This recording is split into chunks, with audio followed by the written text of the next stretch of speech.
share this content. Let that friend, that neighbor know where to go when it's time to tune in to Cowboys Sports Talk and beyond. All right? Come on. Mama said that there will be days, literally, just like this. We're going to talk about the George Pickens officially signing this franchise tag and the ramifications of that. By the way, let's get it. The name is Law Nation. Yep. When the grease is hot, drop the fish. Ain't no party like a cowboy party. But what about a Law Nation's groove? From my studios to yours, brought to you by Frenkel. Mando. Come on, baby. Stand tall or not at all. I feel like I'm at camp. I'm giving y'all tour days, baby. 5, 4, 3, 2, and 1. All right, good morning, good afternoon, and good evening. The name is Law Nation.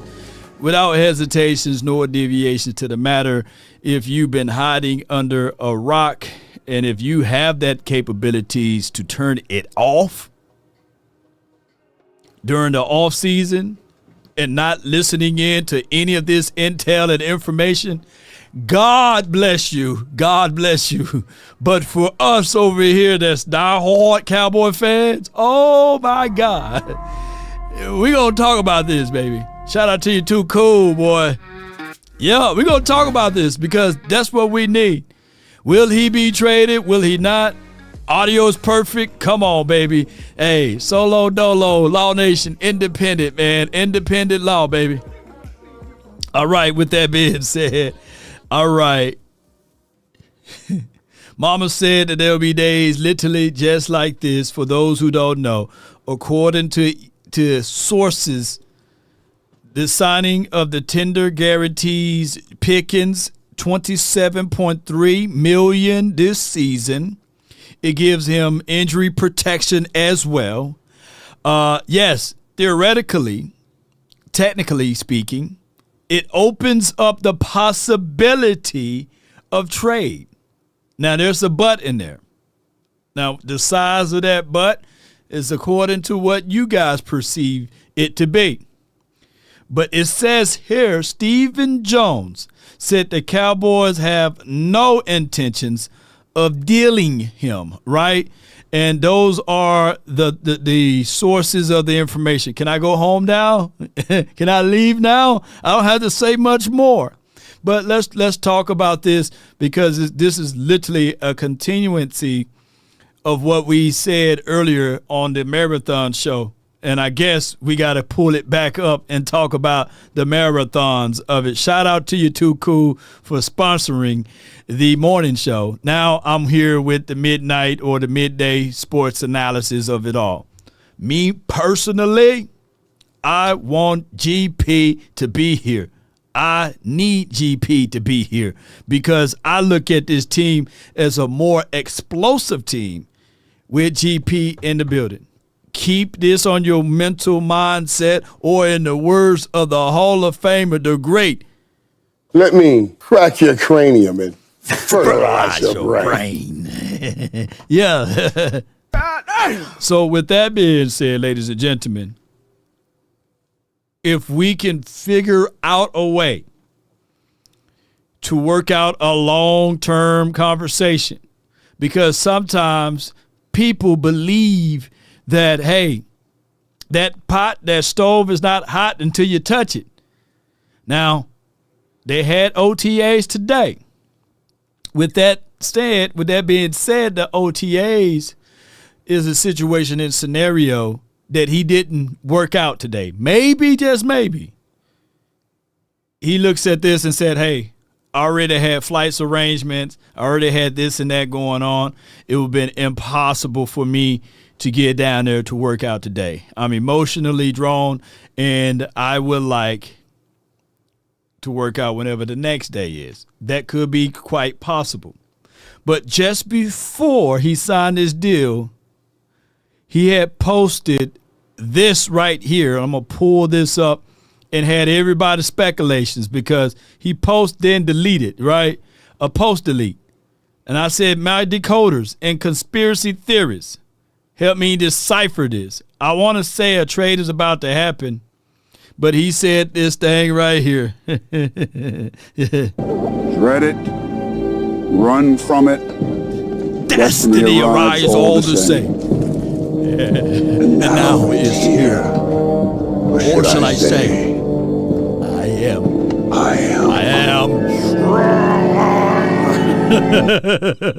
So he posted this and then he deleted it. So it left us all in a whirlwind, right? And I'm already getting chewed up and beat up because I announced that Malik Hooker is changing his number from 28 to 24.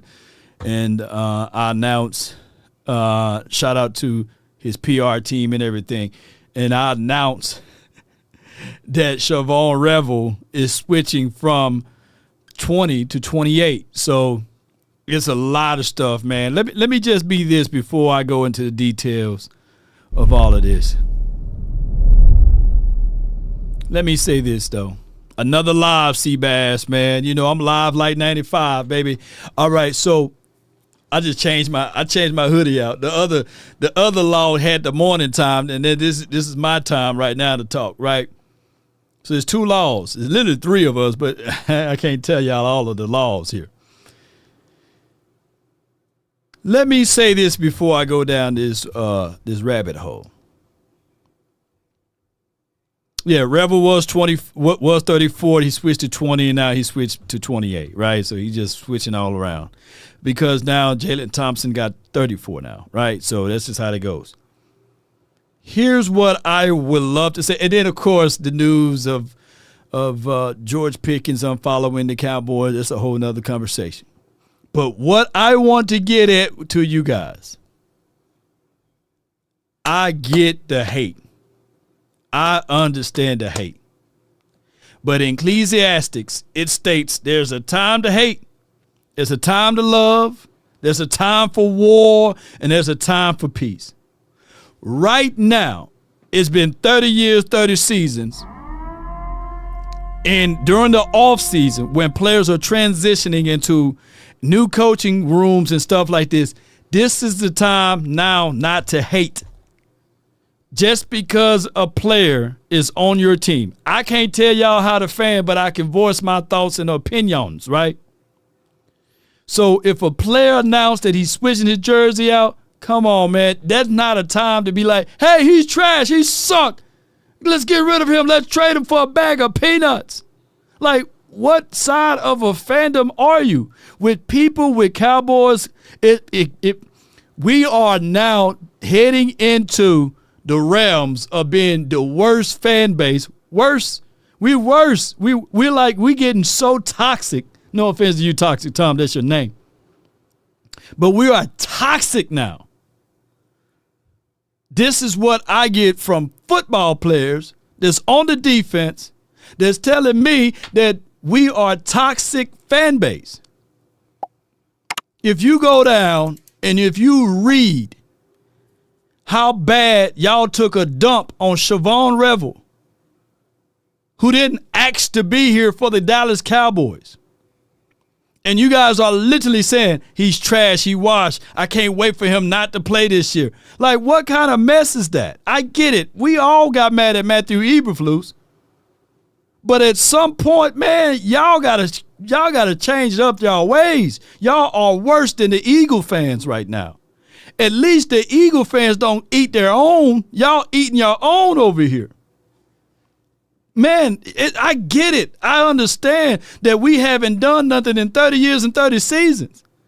But when you are a football player with the Cowboys, at least show some love and respect. Yes, that kid had half of a leg out there. It's not his fault that we had Matt Eberflus. I can understand just a little bit for Malik Hooker, but Siobhan Revel, god damn, man, like y'all over here is literally thinking that this kid is like a 4 or 5 year vet. It's crazy, and it's Cowboy fans at that. When I click on a picture and photo, I'm seeing people holding silver and blue, and I said the moment this kid catch an interception or the moment he forces a fumble or the moment he does something good, y'all going to switch up on him. We got to stop being a fickle fan base. I know y'all don't get this shit real from these other platforms, but y'all talking to law right now. Come on, man. See, they can't do that on other platforms, but I'm a free man. So I'm going to point y'all out the next time I start doing this stuff. Y'all got to stop doing that. It's crazy. He's still a cat. He's going into his second season. It would be a different story if he was the only one. Everybody looked like what's on the bottom of most people's feet. Everybody. At 2 cool 1524 $5. Pick 3 NSL 8 meters 8s. Let's go. We're the best fan base. We just want results. Number 1 fan base Cowboys. Yeah, we are, but man, it comes with the territory, man. God dog, I'm sitting there like, man, God, let the kid breathe. Give him a chance. I have never seen a cornerback until last season play with a damn knee brace. And expect to have oily hips and turn on a dime. And expect to stop the nose bleeding when he's 10 to 15 yards off. I never seen that before. Remember, football, secondary. It's not firstary, right? Off front, man, we could, a Cheeto chip inside a door jam can block better than what our front looked like last year. So at some point, when are we as fans going to really call out those fickle ones, right? When we going to be at least protecting and at least go in there and be like, hey, man, at least give the man a little grace, a little mercy.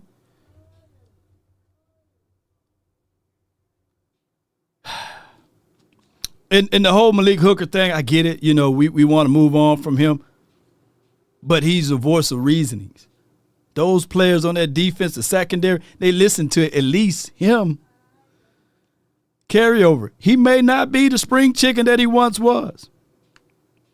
But he's the commander and leader of that defense. And you would want for him to teach Caleb Downs all of the shortcuts. All of the secrecies of things, and make sure he don't get him a wrong woman, because a wrong woman can tear him down as good as he is. It's more than just football, ladies and gentlemen. Jeez. So that's what I wanted to say on that. Jeez. I can't tell y'all how to fan, but man, I can tell y'all how to protect, your fan base. So I think that it's cool that he went back to his college number. I think that is necessary. I was watching a movie many moons ago. I think the movie was called Fan. They had Robert De Niro in there, and I think Wesley Snipes in there. And the baseball, it was a baseball movie. I think Wesley Snipes was a good baseball player in this particular movie, and he wore a certain number. But when he got traded, that number was no longer available. And he was like, hey, I just need to be able to get my number back, and maybe I can get to the swing of thing. There was a fan that was on the other side that was really crazy about him. They end up murking the guy so he can get that number. It's a real good movie. I think Robert De Niro played in that movie. It's a really good movie. Really good movie. Yeah. And that whole movie, he started playing a little bit better because of his number. Now, I'm not saying that Malik Hooker need this number to play better, but shoot, I'll fight somebody over my number. Shoot, I ain't going to even hold you. In high school, in middle school and high school, my number was 14 and 24. Those were my two numbers. And shoot, 24, I was looking at that number. Shoot, that's mine because that's my guy, Everson Walls. The Fan. Okay, that's the name of it. The Fan. I think that's the name of the movie. I'm gonna see if I can highlight it and pull it up right quick. Yeah. We got time. We're gonna talk about this thing. The Fan. Let me see if it's gonna pull up. Oh, it pulls up. Okay, images. Yeah, I might watch this tonight, man. It's a real good movie, man. Real good movie. De Niro and Snipes, baby. Yeah, real good movie, man. Go watch that movie for context, right? Real good movie, by the way. And then, of course, we look at it like this. I don't know what Downs' number is going to be. I like number 2 on him. We know that Shark got that number. The last Shark got that number. So we'll see how the number's going to roll around. 20 is available now. Did Mel Winfro wear 20? Y'all let me know. Yeah. Yeah, I think Mel Winfro. Yeah. He played with the Cowboys way back in the days. But I don't know who's going to wear 20. But both Cowboys starting safety Ohio State Buckeyes were selected in the upper half of the first round. Caleb Downs, number 11th overall, and then Malik Hooker, 15th overall. Both of these guys were considered, well, one is considered now elite world class, right? And as well as Malik Hooker, he was considered the first guy to be considered like the next coming of Ed Reed, right? Revel had 20. It's updated now. He's going to have 28, by the way. You know, he will have Siobhan Revel will be wearing 28, by the way. So we don't know who's going to wear 20 now. And numbers are numbers. And we'll get back to the meat and potatoes of this. So let's talk about how we're going to move forward with Pickens. These next few weeks will be observation analysis. With the franchise tag now being signed, conditions are being signed with that too, meaning that he got to show up for practice. If not, he can get fined. This dude lead the room of if he shows up and don't hold out, because the statement stated is that he will play under the franchise tag and he will report to practice. He will report to these type of things. So let's see how this will all shake down. Now, I'm going to say this just like anything.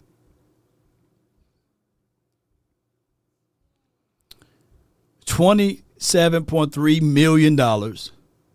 If he plays on that, that leaves us anywhere between $13 to $14 million to play with.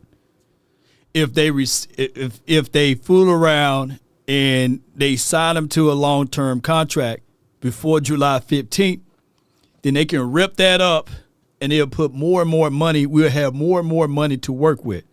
And I did the quick math. It'll be anywhere between $39 to $43 million, give or take.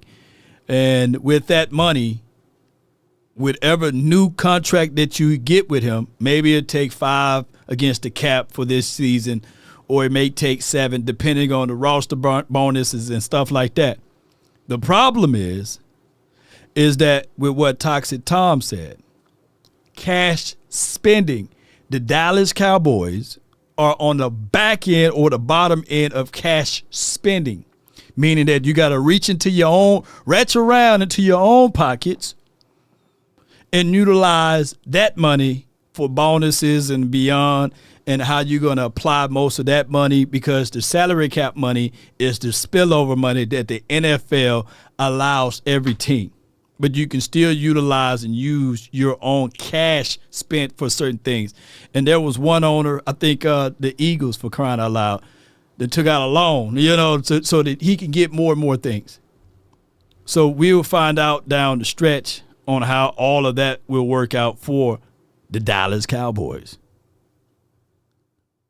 We'll find that out. But when we get into those details, let's listen to a few people who probably played under the tag or what have you, and the ramifications of that. This was on, I want to say, Pat McAfee show, and they're going to go into those details. And then on the back end, we would talk about what the great Willie McClay talked about on DLLS show. My friends over there. Yeah. And that's a big commitment by George Pickens if he was to do the 1 year under the franchise tag, because then they can just run that thing back and do it the second year under the franchise tag as well. So then he's actually 2 years out. But also, if he wants to be a Cowboy and enjoys his time with the Dallas Cowboys and he's played his best ball with the Dallas Cowboys, maybe he'd be willing to do 1 year and then hopefully they sign him after. That's an interesting. Rap just said that he thinks he's going to be playing under the franchise. I know. That's what I just heard right there, right? You would know better than me, being a former franchise player, how much players hate. Yeah, I signed that thing as soon. Listen. We all listening. I got virgin ears to this. I haven't heard this segment, so listen properly. Appreciate you all. As I couldn't. I was told I was getting $2.4 million guaranteed. Give me that thing. Much different situation for George Pickens and everybody else. Yeah, and he's, entering the prime, and what you want is long-term commitment money-wise for these wide receivers, especially what the market is for wide receivers at the top of the market, and the big difference is playing on the tag. The tag is what, 27? Yeah, I can't show the highlights. 27.4 or something like that. Yeah. And the top of the market is 40 now. So with Chase and those other deals that have been done, and he's playing his best ball, and he got to actually showcase everything that he can do in this Dallas offense with Dak Prescott, because coming into that last season, like, I thought he was a good receiver. I didn't know he had all the things that he has in his bag as far as his route tree, being able to play in the slot, his run after catch. Like, when he was in Pittsburgh, it was a lot of him lined up at X and running deep balls, but to kind of have that full route. And also block play. Yeah. So he blocks guys, he hits guys. He wants long-term commitment. I know people, and we hear stories and about him maybe being a head case or what's going on between the ears. Do you trust him giving that type of money? But I don't remember him being any real trouble, off of the field. So I hope he gets his money. He's earned it. It seems like his trouble is he is. I want the ball and I want us to win. And I'll tell you what, I know a lot of wide receivers that are like that. And the offenses that he was playing for in Pittsburgh, whenever he was saying a lot of these things, were statistically and optically ass. Yep. Terrible. Yeah, you know what I mean? They were actually chanting "Fire Canada" all over the place, but because of how lame it was. I got my own B-roll while they talking about this. You pay wide receiver ones, and if they aren't being successful or things aren't going their way, you can become a cancer in that locker room. When you become one of the highest paid players and you're a cancer, when you want to be like a pillar guy, you can run into trouble there. I'm not saying that these are the things that George Pickens is, but this is what people are worried about giving the deals to. Absolutely. Yeah, you put a lot of money to somebody that's potentially not the greatest positive influence for your entire team as a whole. That's who everybody looks at. Who's getting rewarded? Those are the people getting the money. That is what I'm going to try to do here. You're 100% right. Now, granted, on that note, do I think Dak Prescott will ever let George Pickens get pissed? That's argumentative, Shout out to Dak, but sometimes he would do that to you. And this is no shade at him. Don't shank me with the butter knife when I say this. But there's been too many times, even last season, I'm saying, Dak, what the hell are you doing? Now, Dak apologies. I know I'm then lumped into that, but I'm probably one of the realest that can say this. I just want to win. Before Dak can read and write and walk and talk, I was a Cowboy fan. And what I'm trying to say is there's been too many times last season, 3rd and 12, and I'm seeing Dak targeting tiny Cavante Turpin, right? I see too many times that one time that he hit Jalen Tolbert, in that Green Bay Packers game. I give him that. But I was like, hey, Dak, you being a little bit too nice. Go give it to your dog, CD. Go give it to your dog. And CD kind of pissed me off a little bit too, but by dropping that ball in game 1. But sometimes go to GP. Don't be going to these ancillary pieces. So I don't want this to go into a situation I can foresee that this could be a situation and scenario that GP is frustrated. Things are not going the way it's supposed to be. He's fighting for his contract. And he got 3 receptions. And it's going into the 4th quarter. I can see some festering going on. Let's not be naive, ladies and gentlemen. So that's why I'm ultimately want a long-term deal and get it done with. If you're gonna gamble this way.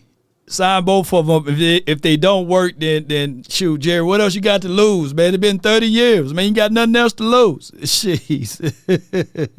CD was hurt sometimes. Yes, he was. But that game 1, shoot, nothing hurt. That game 1, he definitely wasn't hurt. That boy was playing basketball with the football. So CD, get your stuff together. And as well as if this all works its way out, I would love to see still a long-term deal. Everybody looks at who's getting rewarded. Those are the people getting the money. That is what I'm going to try to do here. You're 100% right. Now, granted, on that note, do I think Dak Prescott will ever let George Pickens get pissed? Because it's all kind of hit on him, right? Yeah. On who gets the ball, who doesn't get the ball. Kind of, because defense you could just shade him. You Dak saw some loved games. him. You saw some games where people were like, oh, he's not running routes. Because sometimes as a wide receiver, you see the safety shaded over top. You're like, okay, I'm not getting the ball here. Let me just kind of half-ass this route. All receivers don't do that, but you can kind of get taken out of the game. And then as a defender, like I'll give Brandon Marshall for an example. For us as defenders, coming into the game, we're like, hey, take 15 out early.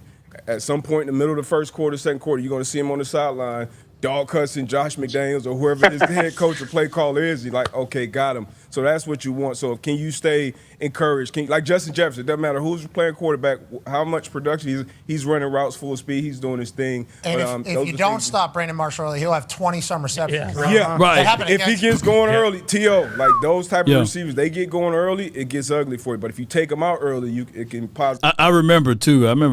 Brandon Marshall, boy, I think he wasted most of his great seasons with Jay Cutler and them, and I don't know who was Brandon Marshall quarterback in Miami land.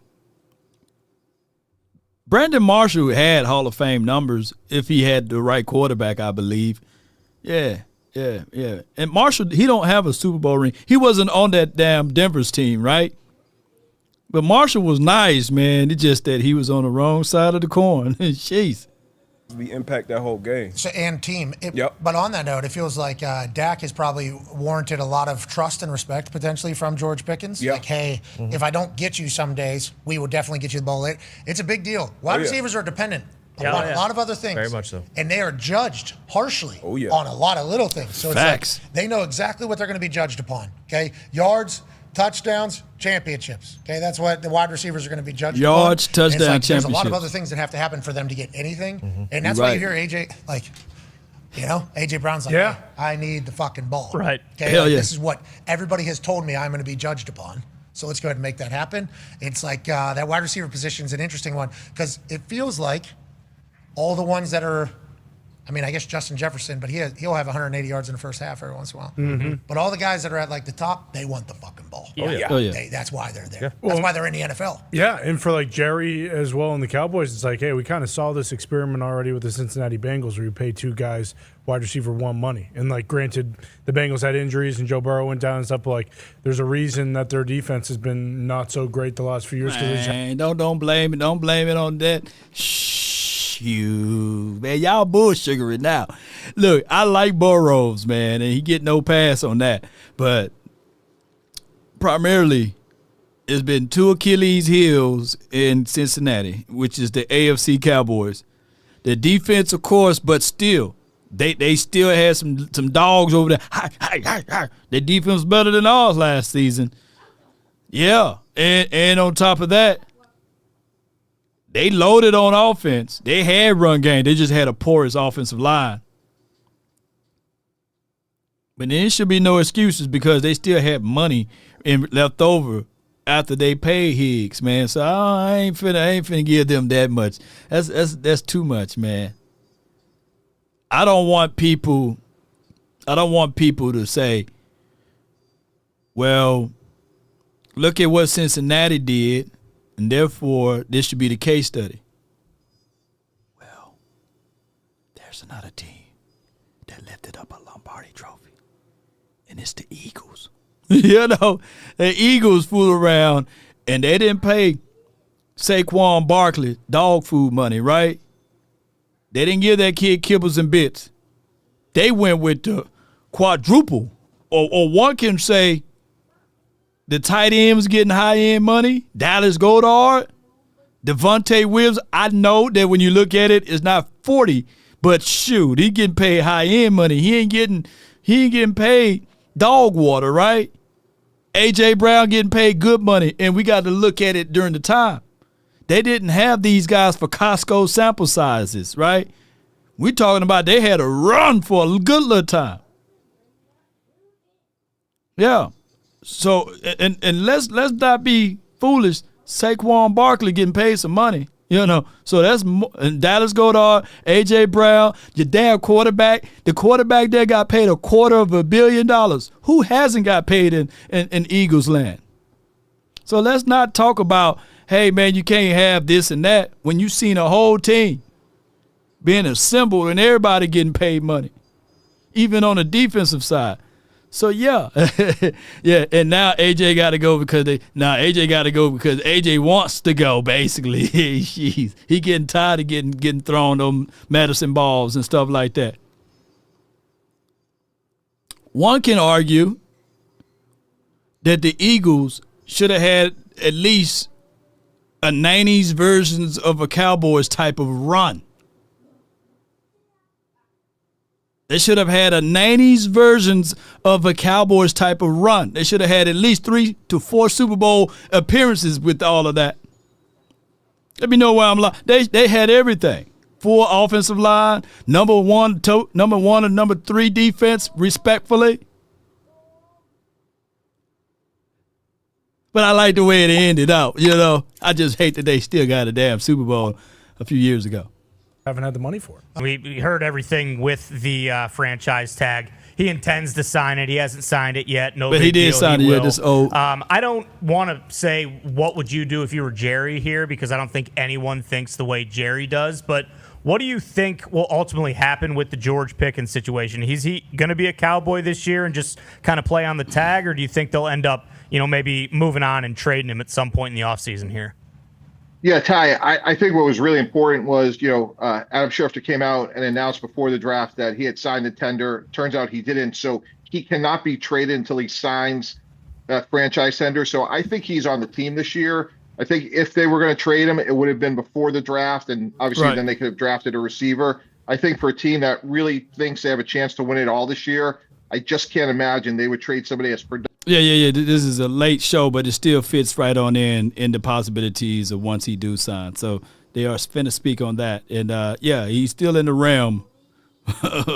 He's not out of the woodshed, so we got to see how the back end works now. Productive as George Pickens was a year ago at this point in the offseason. So I think it's just a matter of time until he signs it, and then they'll get through this year and then figure things out. But I think Stephen Jones basically laid it out like, hey, we'll pay him $27 million for this year on a 1-year deal, and then we'll go from there. Okay, it seems like today's word. Wait. Do I have a disagreeancy here? Because he says, I don't know if it's smoke. He states, okay, let the AI speak on this one, though. AI Tisha, read that one, but I got to come back to this one. At Too Cool 1524 $5. Law, you saying that like Jerry hasn't paid, the only one that got away was P11. Barkley produced with Giants broke the Eagle rushing record in TD. Yeah, and what did he get paid? It wasn't no dog food, right? So, and it fits right on in. I appreciate you for your support, my guy, Too Cool. But this for Sumo. He says, I disagree wholeheartedly with that take. Smitty is not making number one receiver money. But if we contextualize the tight end, is the tight end making number one tight end money? Yes. Is the running back getting paid dog food? No. The running back getting paid. And you got Smitty, who got a very respectful contract. It's up there with, I believe, Brandon Ayuk. And is Brandon Ayuk, by the way, is a number one wide receiver for the 49ers? Well, I guess he was on the sideline for most of last year because of the ACL thing. So it may not be top tier wide receiver one money, but it is in the realms of wide receiver money. I think it's closer to the likes of the time because he based off of his productivity is right there with Terry McLaurin. If I'm not mistaken, I could be off, but we're only talking about $1 to maybe $3 million at max. So it is for what it is when we start to think about all of the money that's being spread around. So what I'm getting at is that you can manipulate the salary cap and you can make things fit to where it got to be, right? So it's just for what it is. I know it's all in entertainment, baby, but at the end of the day, people do what they need to do or want to do, right? When they say that they want to go all in and win. And the Cowboys have been toying around or playing around with that. They will say it, but they won't act upon it. And that's what they need to do right now is act upon it. And the Cowboys, by him signing this deal, There's $27 million. That's the equivalency of at least 3 starters. If they prorate it and spread it out, we'll be a better team. Because if not, we just be a top-heavy team. From Rap Sheet and Tannenbaum are, he's playing for the Cowboys here. This is probably going to happen. Mulligetta is his agent. We understand how great of an agent Mulligetta is. We're just talking about Deshaun Watson still getting paid, hasn't played football in a long time. That contract, the biggest of all time. He doesn't just have the biggest deal in quarterback history. He has a lot of different positions history as well. If GP was to hit the market, there's a chance he could get broken off in a massive way. But instead, there's a chance he'll play under a 1-year franchise tag, under another prove it. But then can't they franchise tag him again after that, Tannenbaum? Isn't that kind of a scary predicament there business-wise? Yeah, I don't think they will, though, because that's 20%. So, back of the envelope, that'd be, $34-35 million, which is a lot to pay on another 1-year deal, especially when you got CD on the other side. So I think you get through this year, let him go, and then go draft somebody else, because I just can't imagine they're going to move on from Dak, break up that Dak-CD combination. So I think they hit on Pickens. It was a great move. And I think if you were going to extend him, now would be the time. I just can't imagine that they would go back-to-back years on the franchise tag. All right, we'll be excited to watch it. We love GP down there in Dallas because they're on national television every week. So it's nice to have a guy that can jump over a human standing up. A lot of people can do the hurdle over people that are going to tackle. Yeah. George Pickens can get you if you're trying to hug him. Mm-hmm. He can jump right like this. Yeah. He's unbelievable. I don't think Deshaun Watson can do that either. What's this guy's problem? He just doesn't like him. What's this? Deshaun rub down Watkins, man. Shoot, shout out to him, man. Shout out to him. Shut up! Shut up on Deshaun. But with that being said, it is for what it is. JTBSN says GP needs a new agent. Let me ask you this, though. I'm being 1,000. What would have changed if this was Todd France? What would have been different if this was Rocky Arsenal? I'm just saying, because Rocky, he took us to the woodshed, man, on that Zeke contract, which I'm not mad at Zeke for taking that money. I wanted Zeke to get. Are you guys, no sound? Can y'all guys hear me now? Mic check, mic check. Did they get me on the sound? Mic check. Mic check, mic check. 1, 2, 3. Can y'all hear me now? Can y'all hear me now? Mic check, 1, 2. Put a 1 in the chat if y'all can hear me. Put a 1 in the chat if y'all can hear me. I see my volume going up and down. Yes, can y'all hear me? Put a 1 in the chat. All good? Okay. I know what happened. Hey, buddy, y'all know what happened. Y'all got to get off of them. Y'all get off them damn sites, man. Can y'all hear me over here at least? Can you hear me when I move here? Yeah, can y'all hear me now? Do you hear what I hear? It's all refreshed. Okay, you stay off them sites, man. Yeah, y'all got to stay off of them, man. What's going on with that, man? Oh, my gosh. With that being said, Lord have mercy. Let's listen to my guy. Let me know when y'all refresh this right here. Can y'all see that screen?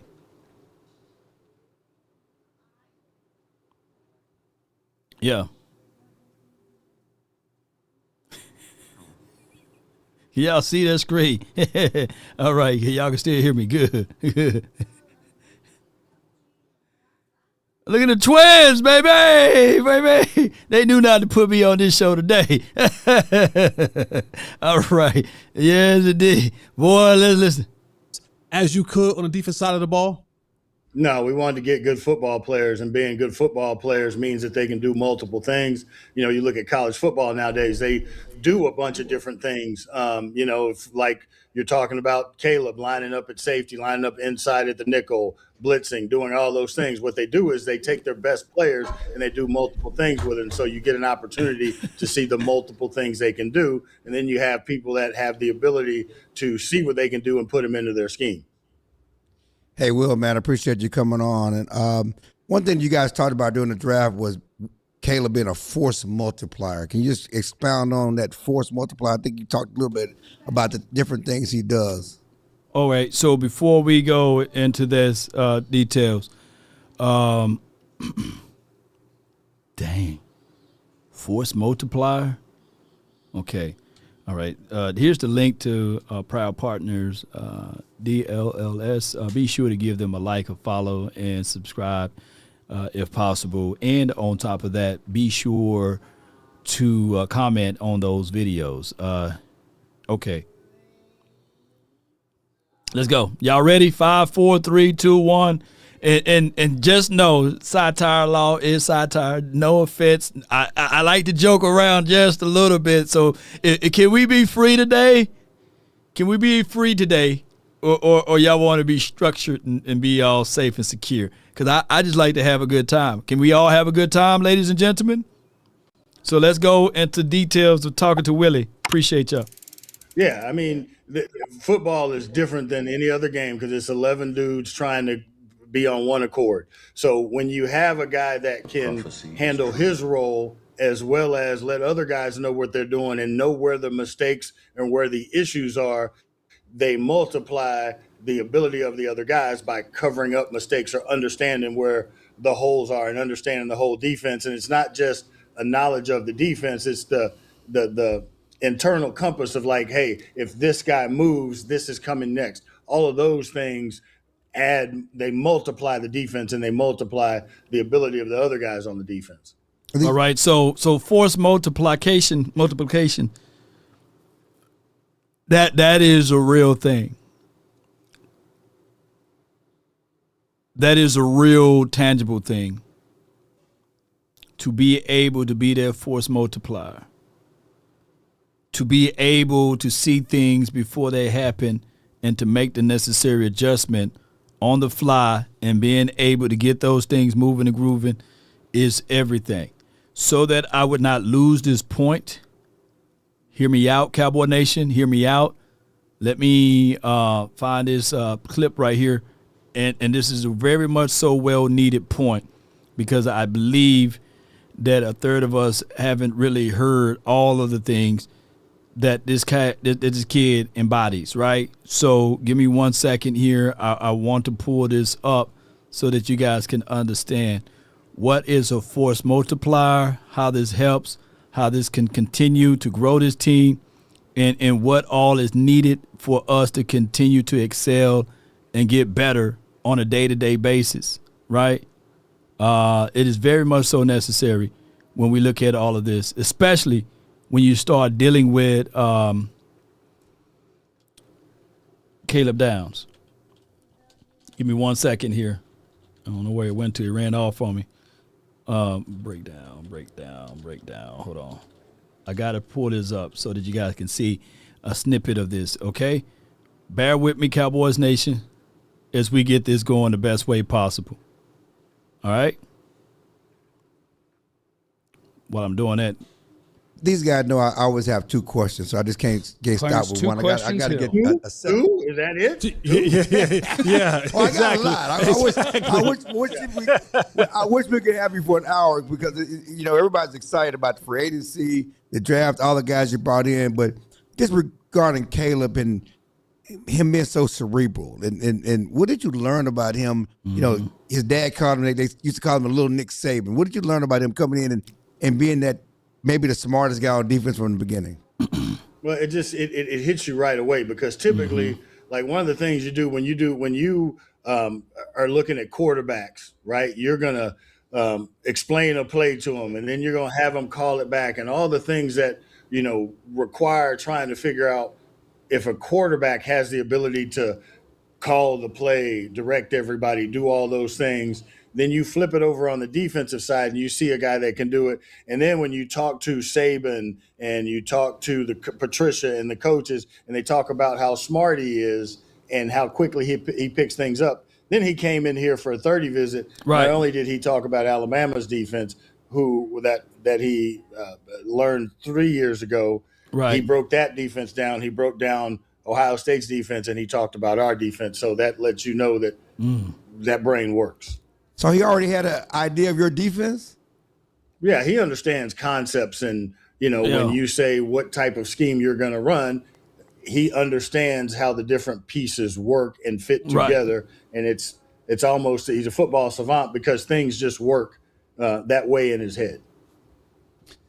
Will, when we talk about Christian Parker and like this being a 3-4 defense, like we after the draft start playing around like, hey, this is what we think the Cowboys starting defense looks like, and here it is in a 3-4. Here it is with 4 down linemen and 2 linebackers in the nickel. Like, which one of those do you think is more relevant, or do players like Caleb Downs, Jayshon Barham, Jalen Thompson, or do players like that blur it a little bit, or should we be talking about this team looking like they're playing a 3-4 or looking like they're playing a 4-2?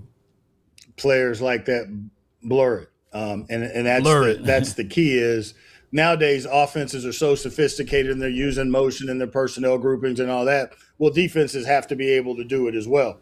The field is still 53 wide and 100. So you have to occupy that space, and then you have to manipulate people within those spaces the same way that offenses are doing. You do it defensively. You depending upon where someone's lined up, that changes the protection. So there's so many things that go into the alignment of the defense and how the defense is deployed. It's not just as simple as the things that you might ask ChatGPT what it is. There's other things that go into it. Yeah, Will McClay, Cowboys VP of Player Personnel, joining the show. Will, my question is... before Jesse questioning, I had to go a roundabout way to pull this up, but I appreciate y'all patience. Hold on. Caleb Downs is so talented, but this is what's going to translate day one to the NFL. Early in the game against This is what we're talking about, a force multiplier, someone that can help out on all levels of the field. Appreciate y'all patience. You will enjoy this video clip. I know you guys may have seen this before, but you will enjoy this video clip, and then we'll circle back to Willie and them. Miami motions their receiver in and stacks him with the tight end. Now from that, they just insert that receiver right up into the C gap. He blocks Caleb Downs, and then they run this inside give right behind him. This picks up a positive gain here, just a standard run for Miami. You see another example here where they motion that receiver. He stacks this time with the tackle. He's going to insert right up into the B gap. And this time Caleb Downs gets left unblocked, but they pick up a nice gain just off of that inside give, just like last time. So now we've seen 2 examples. Caleb Downs has seen 2 examples. So when they motion that receiver and stack him with the tight end later in the game, you notice Caleb Downs, he's all over it. He's basically playing edge here. He's on the line of scrimmage. He's going to shoot off aggressively, blow that receiver back, help out, and stuff the run on that rep. Now you see them do it again. They're going to motion that receiver in. This time it's Malachi Toney. They're going to stack him with the tight end. Caleb Downs is lined up across. He's going to shoot aggressively. He's going to blow Malachi Toney back, and then he's going to help out and stuff this run once again. So great defense from Caleb Downs there. But then this is what really just... Well, I watch how giddy he gets, because that's how I want us all to be feeling when we see this film in the foreseeable future, because this is play side recognition. This is, hey, not only am I a guy that can help out with guys that have two-way goals, but I can also help out D-line, and I can also help out safeties and linebackers and other cornerbacks to be where they're supposed to be at, especially when it's down and out necessarily. So all of the football lovers right now, they sitting at the edge of the seat because they know that we're about to have this. And that's why it's warranted that Malik Neighbors and a few other people are like, damn, I would rather have him on my side versus against the ops. tickles me because Malachi Toney right now is not even fully aligned where he would be stacked with the tackle, which they ultimately do. But look at Caleb Downs. He is already communicating with the edge. He knows Malachi Toney is going to end right about here. So he's getting the stunt prepared, and the stunt works perfectly because Malachi Toney motions across. They stack him with the tackle so everybody knows what's coming. But look at what Ohio State does. The edge is going to release out because they know that the tackle's going to stick with the edge anyway. Malachi Toney would be releasing outside to Caleb Downs. So then Caleb Downs shoots to the inside, blows up the run. That is genius. That is translating day one. Caleb. So it's all about the knowledge in the mind and in that space. So when they say force multiplier, I hate to put that on a rookie. I do. I'm not trying to put all of that dip on one chip, right? But I can see what Will McClay is saying because it's transferable from what he just did there. $5. Listening to Will MC makes me feel like this whole GP is taking away from what IGM has done these past 12 months. Dallas Cowboys will be great. I feel you, man. The business side will always be the business side, right? You can still have two things can be true. Let's get that correct. Two things can be true. Like the Cowboys, by far, the best football organization in the National Football League. It's not even me saying this as an opinion. There's no one that generate more revenue, not just for themselves, but for the NFL and other franchise in general. I don't think that there's any other organization, owner / GM, that's been more in tune with business sides of things. And also helping other organizations get their stadium and beyond their own merch apparel. So, yes, two things can be true. At the same time, it's been a long time since we have won anything. So even though Jerry Jones has been moving differently collectively, he still got to get these whips, man. He still got to get these lashes, man. Come on, man. You know, he still got to get them. What is it? Them 3 lashes right there. He got to get them. We got to look. We told him, look, we ain't trying to go down this pathway of what we did before, right? So he's still gonna get them lashes, man. Unfortunately, that's the price of doing business. It's matching players and rounds and the development timetable. As you're picking these guys in the draft and. Everyone's talking about the knowledge and the advanced knowledge that Caleb Downs brings, right? So what is the development timeline from Caleb to a Lawrence to a Barham? Like, how do you, as a scout, look at that and go, all right, this kid will be ready in a year, 2 years, 3 years? And then how does that also kind of in lockstep go to you getting veteran players to supplement that?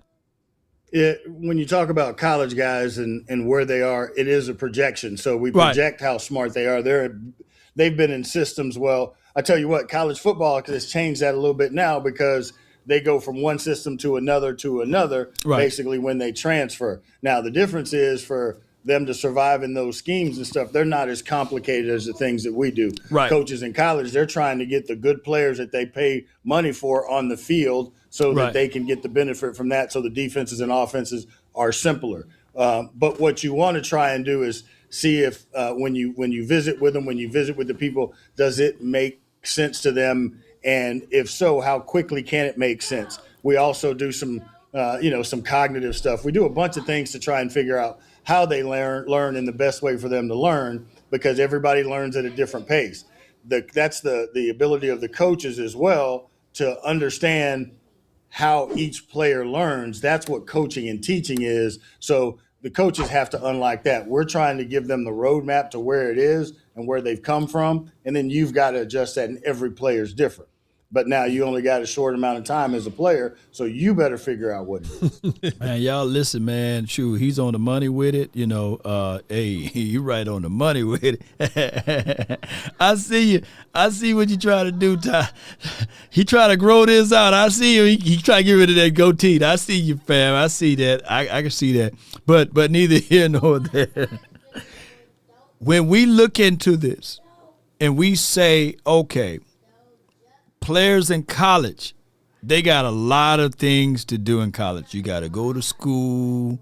You got to do your homework, allegedly. You got to take all of these classes, and then there's football, right? Then there's probably dates and stuff that you got to do and holler at girls. You know how that thing go. You might want to pledge something. You got to do all of that other ancillary stuff. But when you leave college and go to the pros, that's your life. That's your life. So there's no more homework. There's no more trying to get extra credits and stuff. Your life is NFL football, trying to be a great, trying to get that gold jacket, trying to get that ring, trying to lift up that Lombardi trophy. That's your life. So that's why sometimes when you go see players that played in college and they get to the pros, they go even higher, right? And then there are some that get fooled around with money because they never seen these type of things, and now all of a sudden they fall off, right? But what benefit Downs is the fact that he got a military background, right? And his brother already done birthed himself in the National Football League. So he got shortcuts to this thing. And I think Dre Blige is a relative of his. So he got some good people in his corner to get things going, rightfully so, in a great direction. So my only thing is, I would like to wait before I call him a force multiplier. But outside of all of that, I can see what they are saying. Because now the ops, that's all they're going to do. You pay them people millions of dollars on defense and offense to slow you down. Let's go. Do you have a comp for these players like Lawrence? What's his comp? And what's the, I mean, obviously the athleticism jumps off the chart. I don't want to put that label on anybody because. Ooh, okay, hold on. I like that. I'm glad he answered that. All right, got a super chat from Gus. Law, Jerry ain't the one that was on the field when Green Bay game came and scored 7 straight drives, or 49ers beat us in the playoff. All ain't on Jerry, fam. Yes. If y'all can be quiet right quick, you can probably hear my kids in the background. If they got the lights on upstairs and the water running, the energy company, the light company, they will not build them kids. Who is going to be built? Law MF Nation is going to get built. Unfortunately, you can't get all of the credit when good things happen and get dismissed when bad things happening. So what I'm saying is Jerry Jones, who said it, he controlled the color of the Gatorade, and he controlled who's on the staff as it relates to coaching and the players that's out there on the field, the socks and jocks. That's on him, baby. Unfortunately, heavy is the crown that he wears. And he don't even have to do all of that if he hush his mouth, sit back, and just be the owner and have a real GM to do those things. Because if he had a GM to do those things, he can put his foot down and say, I demand, I declare and decree, what's the reason why we got a Marquise Bell who's 208 pounds out there on the field that's trying to stop people from running up this score, right? So it is for what it is. I hate the fact that this is labeled under Jerry Jones, but hey, this is the bed that he said that he want to lay in. You know what I'm saying? So at the end of the day, I get it. Que sera, sera. Whatever will be, will be. The future, baby. The future's not ours to see. Que sera, sera. What will be, will be. Because everybody's different. What's their comp? I mean, they might have physical. Will have to be Medea for Halloween. He got to be. That joke look just like him, don't it? Tyler Perry, run me that check, man. Give me something, man. Comps to somebody, but what's their Appreciate it for the super chat, what's AJ. their football character like? So you can see traits and think that they remind you of somebody, but now how do those players put those traits together in that environment? How quickly can they do it, and how quickly can they maximize what they have? That's not only on the player, but it's also on us in this building to maximize it. Can you tell Cowboy fans to quit tripping on Michigan? I mean, tell us why they're going to love Barham, and quit tripping on the taco PTSD or whatever. Come on, Clarence. Whatever we got around here. Hey, you know what? Everybody deserves opportunity. Hey, I got a little PTSD too, but I'm gonna go back to where good football players are. And tell him, Willie. Tell him, Willie. That's what we felt like Barham was. And coming into this building, first of all, he didn't start at Michigan. He came to Michigan. I'll get him with that, because I said y'all need to adopt the fact that Barham, he's a Maryland guy. I ain't gonna claim Michigan. I'm gonna claim that other M. Like Medea. Oops. Let me put Medea up there. Come on. He brought a little attitude to Michigan, and the way that he plays. And so we're just excited to have him because of the multiple things that he can do. And he is just scratching the surface, because again, when you think about college football, they don't have a bunch of time to put into these players' development that we do when they're here. So if they're hungry about football, gotta be have hungry, the traits to play that we're looking for, and if they can take instruction, I think we will have an opportunity to find the right spot to put these players in. No doubt. So I get it. We've been snake bitten by Michigan, but so far I hoped for us to go. All right, so we had Taco, Mozzie, Schoon. I'm out on Schoon, man. I ain't gonna even hold you. I ain't gonna call him out his name or anything. But I'm out on Schoon. But I get y'all what y'all said. But hey, you got Taco, Mozzie, Schoon, Scott McEwen, right? Who else from Michigan? Somebody else from Michigan. Oh, Jordan Lewis. So that's 1 out of 3. It's due for at least Barham to do something, man. Barham got to be that one. You mean to tell me if we had the opportunity to have Aiden Hutchinson here, y'all would pass up on him because he went to Michigan? If we had Mason Graham here, would y'all pass up on him because he went to Michigan? If we had a time machine and we can get Charles Woodson, would we pass up on him? Because he went to Michigan? Who else a good Michigan guy? I don't know anybody else. Who else? There's some good Michigan people in between. Oh, Rashawn Gary, is he a Michigan guy? Did he go to Michigan? I'm not mistaken. He went to Michigan, did he? Even though he's not drafted here. He's here now, right? Y'all help me out. What school did Rashawn Gary go to? Because, boy, we can get them numbers back up if Rashawn Gary and Barham. Tom Brady went to Michigan. Huh. Hey, sure right. He was on that team. Yeah, Malachi do need some doggone Law Nation gear, AJ. I'm going to have to give him a hat or something when I'm out there. When I see him, I'm going to give him a hat. Yeah, so Tom Brady went to Michigan. So you got some Michigan love over there, man. But I'm talking about this germane to the Cowboys. Come on, baby, let's get it. Will, when you look back at those guys that Clarence brought up, and I don't mean to name multiple Michigan guys. They're just the ones at the top of my head. But like you guys have a lot of huge hits in the NFL draft, and like everybody else, you have your misses. When you look back at the first round misses, what are the lessons that are learned about? Like, can you get to a concrete why, or just it's hard to predict the future? Hey, it's just like you trying to get Jesse and Clarence on the show with you. You're not sure what they're going to do when they sit down in that chair until you get them there.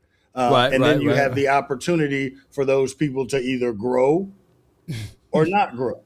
And that's what it's all about maturation. You're getting these guys in, kind of like, you're getting these guys into an environment, and they have to grow and they have to learn. We come away with these first round draft picks, and we think that because they were picked in the first round, they're supposed to be here. There is a development in everybody. I remember reading Clarence's first story back in the 30s.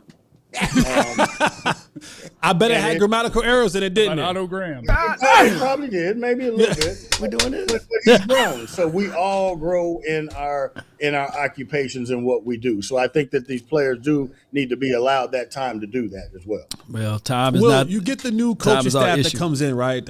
Christian Parker, then he starts hiring in his staff.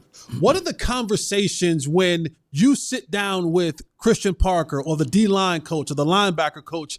How do those conversations break down when you're trying to get their input on what are the particular players that you're looking for, style, and all that kind of stuff? How do some of those conversations go? Good question. What is a good one? We sit down and we break it down from the very intimate beginning parts of it is, okay, what are we looking for in the position? What does that position do? How does it fit within what we do? Every coach has traits and things that they're looking for. And the funny thing is, players make coaches, right? And so you're always looking to find that best player that they've ever coached. Well, they're not all the same. So we're looking for those traits. We'll go down and look at all of the guys that they've drafted or worked with and talk to them about the different traits. And so then you start finding commonality in language, and then you start vibing with it. If you know and understand football and the way that it's, they're trying to fit the pieces in together, you have those conversations, you find out what they like and what they don't like, and you try and match it as much as possible. I agree, but I disagree to a degree. I'm following him with his theory. Let me see how y'all feel about that. Do players make coaches? Or coaches make players? I somewhat, you know how you answer those questions, somewhat agree, somewhat disagree? I somewhat disagree with this one, though. I think it's a little bit of both, because you can, now, granted, Deion Sanders with those type of skill set, hey, he gonna make a coach look real good. Yeah. I think Bo Jackson to a degree with that skill set. Yeah.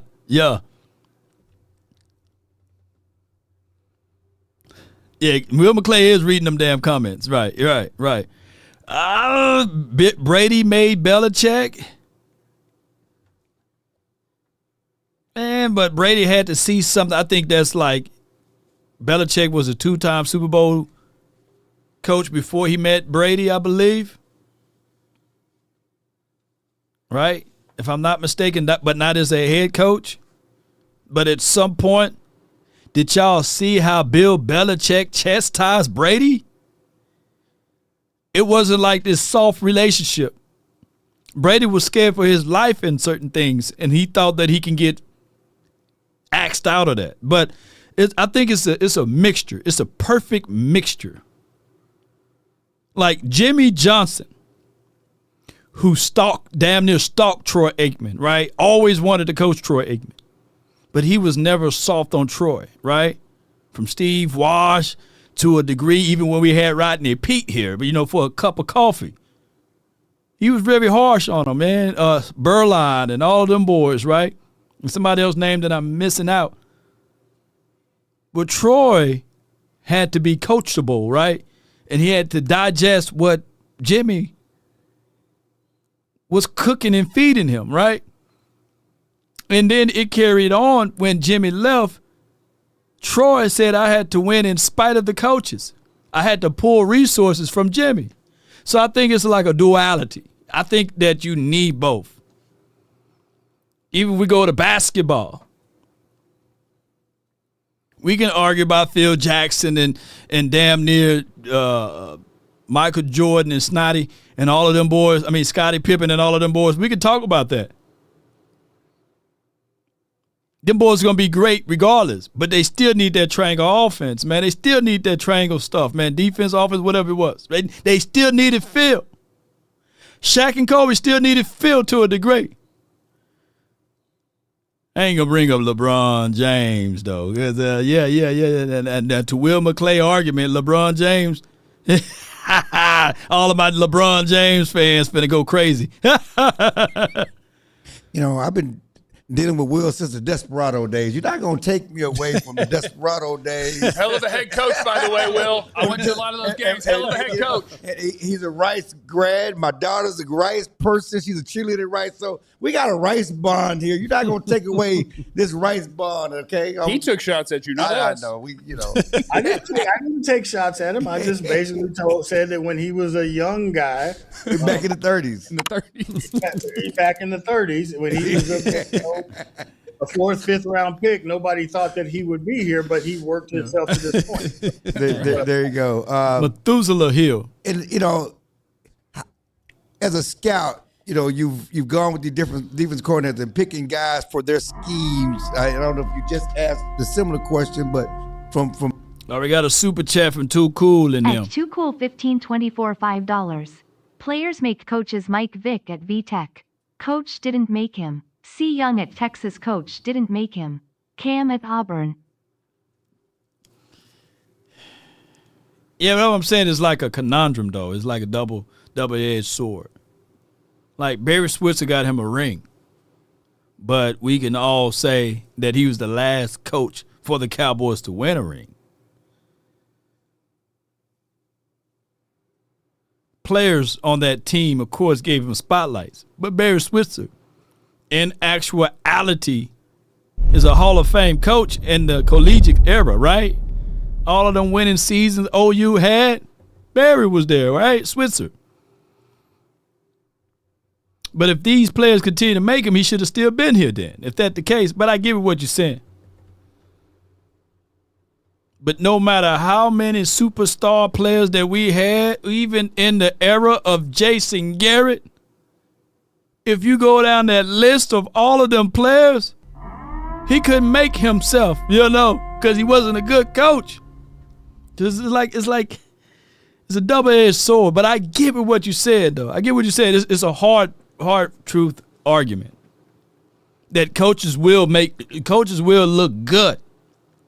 It really look good when you have superstar athletes. That's why I say you got to still have the talent.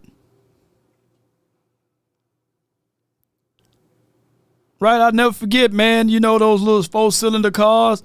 You can press that gas all you want. Hey, man, why the car ain't going up a hill? Get to start shaking and stuff. No matter how good of a driver you are, you still need the talent, right? I remember the rotary engine. Do they still have it for Mazdas? That damn rotary engine. Really good concept and principle. Get you to point A to point B. But it still had its flaws and issues. Yeah. So I think it's just like a perfect blend. For those who are looking for a car, maybe you don't want the 8-cylinder, maybe you don't want the 4, but if you can get right in the middle with 6, you're in the mix. Come on. Excuses. I don't give a dog. If we had Jason Garrett for another 10 to 15 years, we'd be still in the same boat. I'm just saying, no offense to you, Jason Garrett. It's just sometimes I know that even a trash can get a steak. But if you don't have the foresight to see said talent, that coach would never put that player out there on the field. David Irvin said, man, I can roll out of the bed and not lift weights, not do anything, and I'm better than you in this sport. But if you had a willing coach that can motivate said talent, they can see something in you that you don't see, and that can raise your game level before you can even think of it, and before the alarm clock hits, you're already up and ready to play football. That rotary engine was terrible, wasn't it? It was a great idea. No matter how good you can drive that vehicle, you still need some things that you can balance some stuff out, man. Yeah, Garrett wasn't bad either. He's an 8-8 guy, Newsflash, you ever in a barbershop, you want to win a debate, just go in there and say, hey, you wouldn't believe it, but our second winning coach of all time in Cowboys history is Jason Garrett.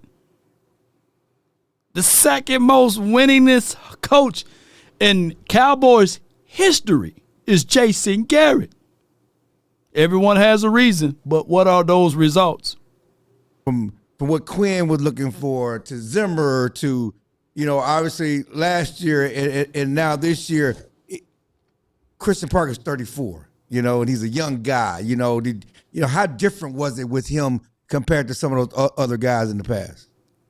Each coordinator comes in with what they're looking for. It's how well they describe it, and then how well they answer the questions about what do you do when you don't have it.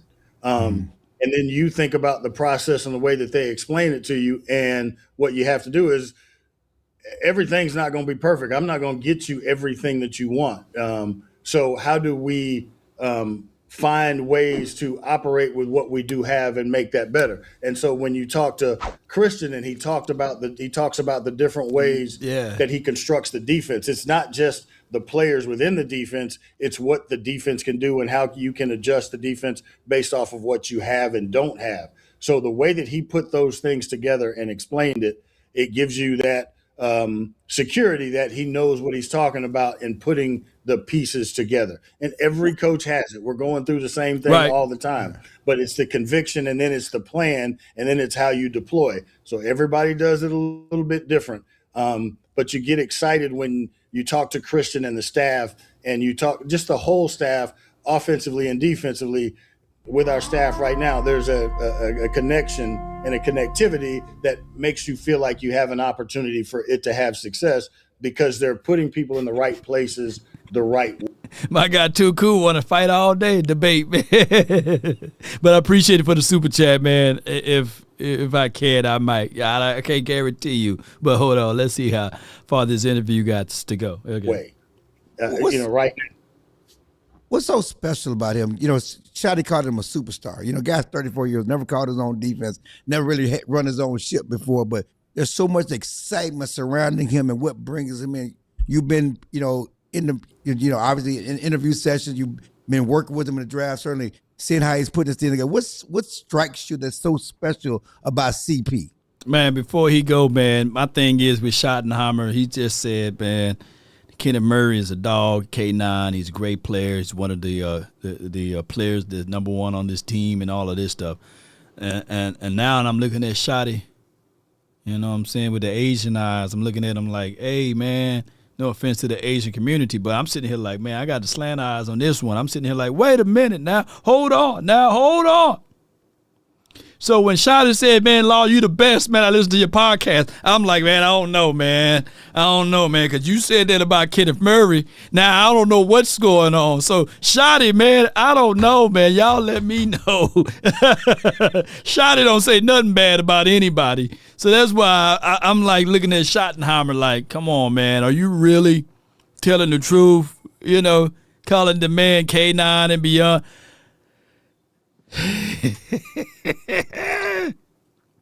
There's a process. I think that we all see it. It's like when you pick up a good book, when you read a good book and it's good from the first page to the last page, there's depth and detail in there that makes each step fit. And so in the discussions with him, and if you know football, there's a logical process that things work and it makes sense to you. So therefore you believe in it. We've gone through different interviews with people and they talk about schemes. You go, well, when this guy talks about the different ways that you use people, the scheme, how it affects for a young dude, the historical perspective that he has for the game, all of those things, we don't know until we line up with it and go, but there are things, there are markers that are checked that make you feel strongly about what he's doing and what he's putting together and the connection around it. When pieces just match, it's like you guys on the show. I mean, look at you. Y'all are everything is perfect. It's all lined up. You got the smart one, you got the semi good looking one, and then you got Clarence. Which one? I'm the smart one. You're the semi good looking one. You're the semi good looking one. I'm the smart one. It's Will McClay, the Cowboys Vice President of Player Personnel, with us. I want to ask you about one of the guys that you guys just drafted. See, I told you he got some jokes in him, man. Y'all can't fool me. You can't fool me. Y'all can't fool me. Willie McClay got some comedians in him. I'm glad I wasn't there today, dude. Yeah. Okay. Futu, Giants sign defensive tackle Leaky Futu. I need to stop talking about the Giants. Because I said this the other day. I said, man, the Giants got all of that power on the edges and stuff. They got all of that skill set. They can get around and get to the quarterback, but they got no size inside. So now the Giants picked up some big boys, man. I'm going to quit talking about them damn Giants, man. Oh, my gosh, man. Come on. Because Caleb Downs is everybody's favorite pick. But my favorite pick that you guys made was Devin Moore, the cornerback out of Florida. When you just go with like what I thought of watching the guy play on tape and then where he got drafted. And when a guy has a history of different sort of injuries throughout college, how tough is it to figure out exactly where you'll take that player? And how good do you think Devin Moore is as a prospect? If he had a clean sheet, I feel like he could go considerably higher.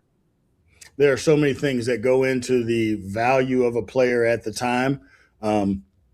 You're looking for the ability, and then you take everything else into account. The injury history was something that we were aware of. Our trainers and doctor, hey, believe me, the last thing we want to do is invest in someone that's not going to make it and there's concerns medically. Right. So the doctors handle that. The one thing that we do, I ask the scouts to go out and grade the football player, gather the football information, anything medical, psychological, any of that, we're going to find out. We're going to give it to the experts, and then they're going to give us their opinion based off of their expertise. So we let all those people do their stuff. But from a football player standpoint, when you're 6'3" and you can drop your weight and you can change directions as well, you can play press. A lot of tall guys, because of body build, the change of direction and things are a little bit different. But when you find somebody with his length and athletic ability to be able to change directions, play press, play off, play zone, to be able to see it and then process it and understand route combinations and what's coming at you, and then be 6'3", now one of the hardest things to do is throw those balls down the field, because the ball's thrown further.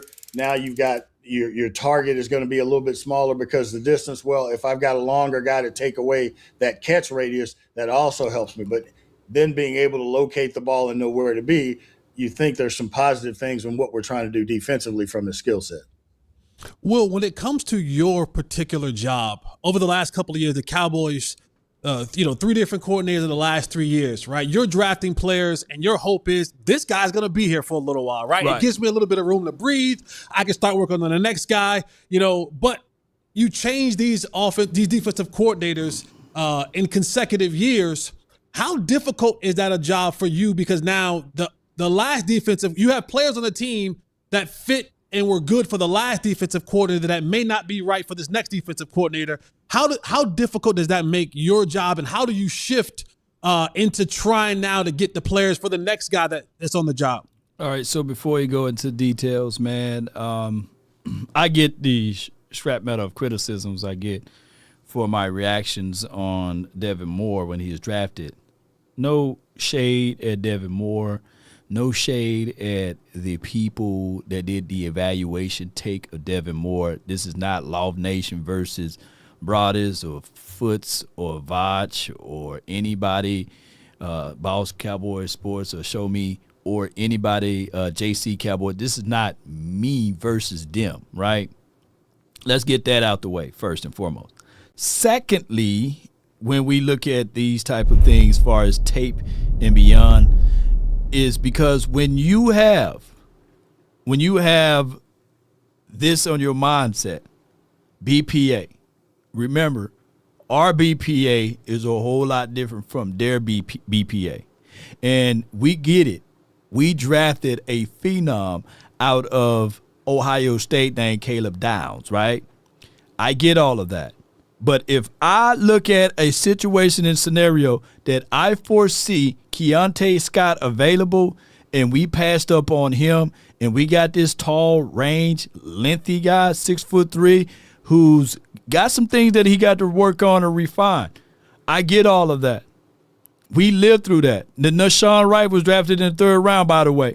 We had high hopes for Izzy, right, who's a 4'3", guy. It was a taller, longer cornerback. I get all of the notions and the connotations. Now, granted, this is a different defensive coordinator staff, and we get all of those things. But just because someone is not overly hyping up somebody and it's a wait-and-see policy out of this because we still have our reservation, 20 games in college is still a long time, and his first time being healthy was last season, all I'm saying is, yeah, okay, cool. There's some people that say, hey, Muhammad was there, right?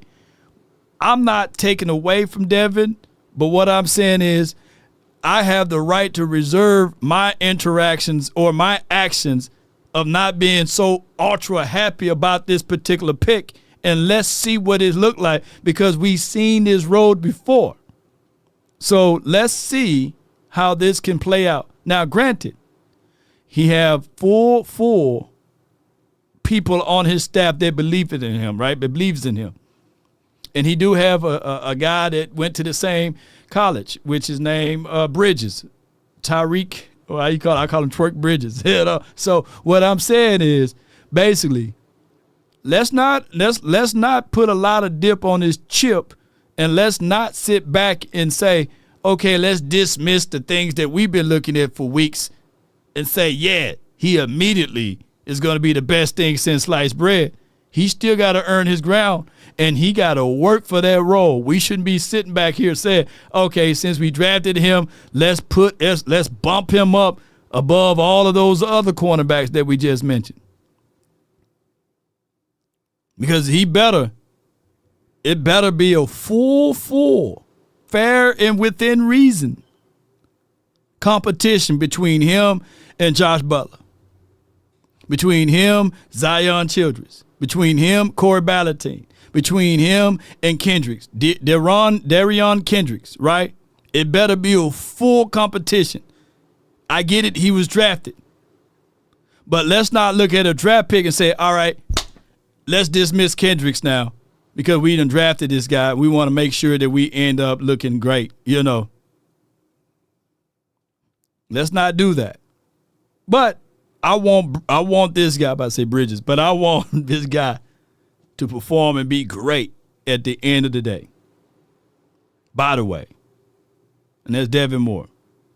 I'm not of the belief saying just because we drafted him and he wasn't my creme de la cream of the crock guy, did I take a dump on him either, right? So there's two ways that we can look at that. But let's listen to the great Willie.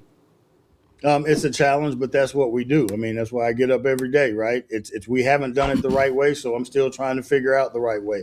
As we try and figure out which defensive coordinator and which thing is going to get us there, I'm still trying to find players. At the end of the day, what we're trying to do is find really good football players that fit any scheme. Now, every scheme is going to have its little changes and little things that you do, and so you chalk it up to doing business, and then you try and find people that fit what you do, and you want to build a team with enough good football players that fit any scheme, and then you add pieces to it.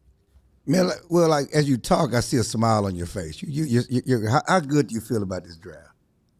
I feel good about the draft because it's over and I get to sleep a little bit, but I don't feel great about it until we get them on the field because we don't know until we mix in. I feel really good about the process, the way that we went through it, working with the coaches. Number one, the work that the scouts did in the beginning going through this. You think about this, the scouts went out on the road, the college scouts went on the road thinking about we were going to be in this scheme, the scheme we were in last year, and then the change happens. So then we have to adjust a little bit based off of what we're doing. And so the ability of our scouts to look at the traits and talk about how they fit more so than the player and how they fit, that was a great exercise in us actually getting with the coaching staff and really getting better at what we do. So, through that full process, we just want to go find good football players and put in the work. And I'm excited about the fact that we got some guys that we all believe in because this is a collective process. The scouts do the work, the coaches add their stuff into it, the trainers, the doctors, analytics, all that. And we give Jerry and Steven the information, and they make the decisions based off of the work that we do. Can you talk a little bit about Overton and the 4-eye or how? Man, let's just say, man, this is the best interview I didn't digest in a long time, man. Shout out to DLLS. Shout out to Will for being here. This is by far the best interview I heard in a long time because he's giving some great answers and great responses to it. And they're not cutting and stopping every 5 minutes. I got to do it because of fair use. But, man, they are letting him speak his terminology, and he's having fun. It's like shoot, he's like a part of the show. I'm gonna reach out and say, hey man, can we do like a little 5-10 minute segment once every 2-3 weeks with this dude? Because he's bringing some good stuff, and he's being fair and reasonable, right, with his delivery. So I like that. How are you gonna use him? Is because I don't know if everybody understands the 4-eye and how he fits and what you guys are gonna try to do with him.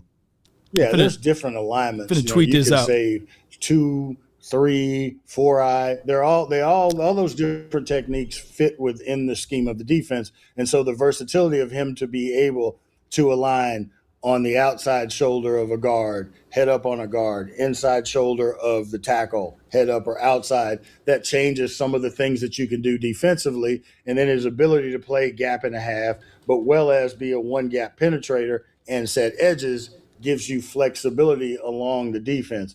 Plus, there's some extra there's a little juicy pass rusher in there that we want to get out too. Will, the very last thing, I want to play 20 seconds from your guys' press conference on Friday, and then I have a question for you. Okay. We had a hell of a debate in there yesterday morning before the draft. Yesterday morning on something that was very material right there. I had to let up. I could see Will getting red. He's getting hot. He's getting hot. How often do you win a debate with Jerry Jones, and who were you guys debating about? That is insider information. I can't tell you. Did they show a video? I know that you can use a doctor fit more so than the doctors, analytics, all that. And we give Jerry and Steven the information, and they make the decisions based off of the work that we do. Can you talk a little bit about Overton and the 4-eye? I had to rewind my guys. Is because I don't know if everybody understands the 4-eye and how he fits and what you guys are going to try to do with him. Yeah, there's different alignments. You can say 2, 3, 4-eye. All those different techniques fit within the scheme of the defense. And so the versatility of him to be able to align on the outside shoulder of a guard, head up on a guard, inside shoulder of the tackle, head up or outside, that changes some of the things that you can do defensively. And then his ability to play gap and a half, but well as be a one gap penetrator and set edges gives you flexibility along the defense. Plus, there's some extra there's a little juicy pass rusher in there that we want to get out too. Will, the very last thing, I want to play 20 seconds from your guys' press conference on Friday, and then I have a question for you. Okay. We had a hell of a debate in there yesterday morning before the draft. Yesterday morning on something that was very material right there. I had to let up. I could see Will getting red. He's getting hot. He's getting hot. How often do you win a debate Jerry? With Jerry Jones, and who were you guys debating about? That is insider information. I can't tell you, and I don't ever win any debates with Jerry because he's the greatest debater of all time. Keep your job, Willie. That's a good man right there. That's a good man, boy. I caught that. Right there. Yeah, good answer. Good answer, boy. Good answer. All the checks still clear on Tuesday. That's a great answer right there. You Will don't McClay. get to be this old being no fool, my father. Hey, Will. Yeah, it's good. Thank you, Will. Thank you, brother. All right. Oh, my gosh, man. All right. Oh, man, one of the greatest interviews I've heard in a long time, man. Willie McClay, boy, shoot, he wasn't going to lose that. Williams McClay, he wasn't going to lose that check, man. Yes, indeed. Yes, Jerry Jones is the greatest, man. Jerry, I believe in you, man. Yeah, it's still there. Yeah. Jerry, you the best, man. Don't y'all cap. Y'all do the same, man. Y'all do the same. Yes, indeed. Will McClay said, man, I ain't got no social media handles, man, that I can make a few change from, man. Shoot, if I lose this, I can get blackballed, man. I'll be with Roosevelt. Where Roosevelt at now, you know? Jeez. So, yeah, I do the same thing over here, man. But appreciate y'all. Money talk all day, man. BS walk. Hey, this was a slam dunk. Great show. Great moment. Great things, man. But based on the time that I have left, I don't think I can open the phone lines up, man, unless somebody can entice me otherwise with one of them. Yeah. If y'all can entice me with one of them, then we can open up the phone line. Yes, indeed. I'm for profit, man. I'm for profit. Take the money out! All of it! Come on! Wasting my time now. If one of y'all can do that, I'll open up the phone line. But if not, man, hey, man, I got to get on up out of here, man. Yes, indeed. Got the kids in the next room looking, Daddy, what we eating? You know, so with that being said, open the phone lines like Megan Thee Stallion opened her. Oh, wait, Jerry, you might want to take that one down. You know, Loudon did 5 hours today. And I wasn't playing today. I was giving y'all some good energy. I done took some jabs. Look at Too Cool. All right, Too Cool, man. Dang, man. At Too Cool, $1,524.20. Open. Open. Yes, indeed. I got you right here. Yes, indeed. I got you right here, fam. I got you. Hold on. Hold on. Open sesame, as they say. Hold on. Hold on. I got you. Hold on, fam. Hold on. Pause is necessary. Hold on. Give me 1 sec. I got something to open. Yeah. If I might as well, since I said the Chinese joke, I might as well. Law, you a fool. Yes, indeed. I made somebody laugh today. I know I did. Here we go. Yeah, it's open.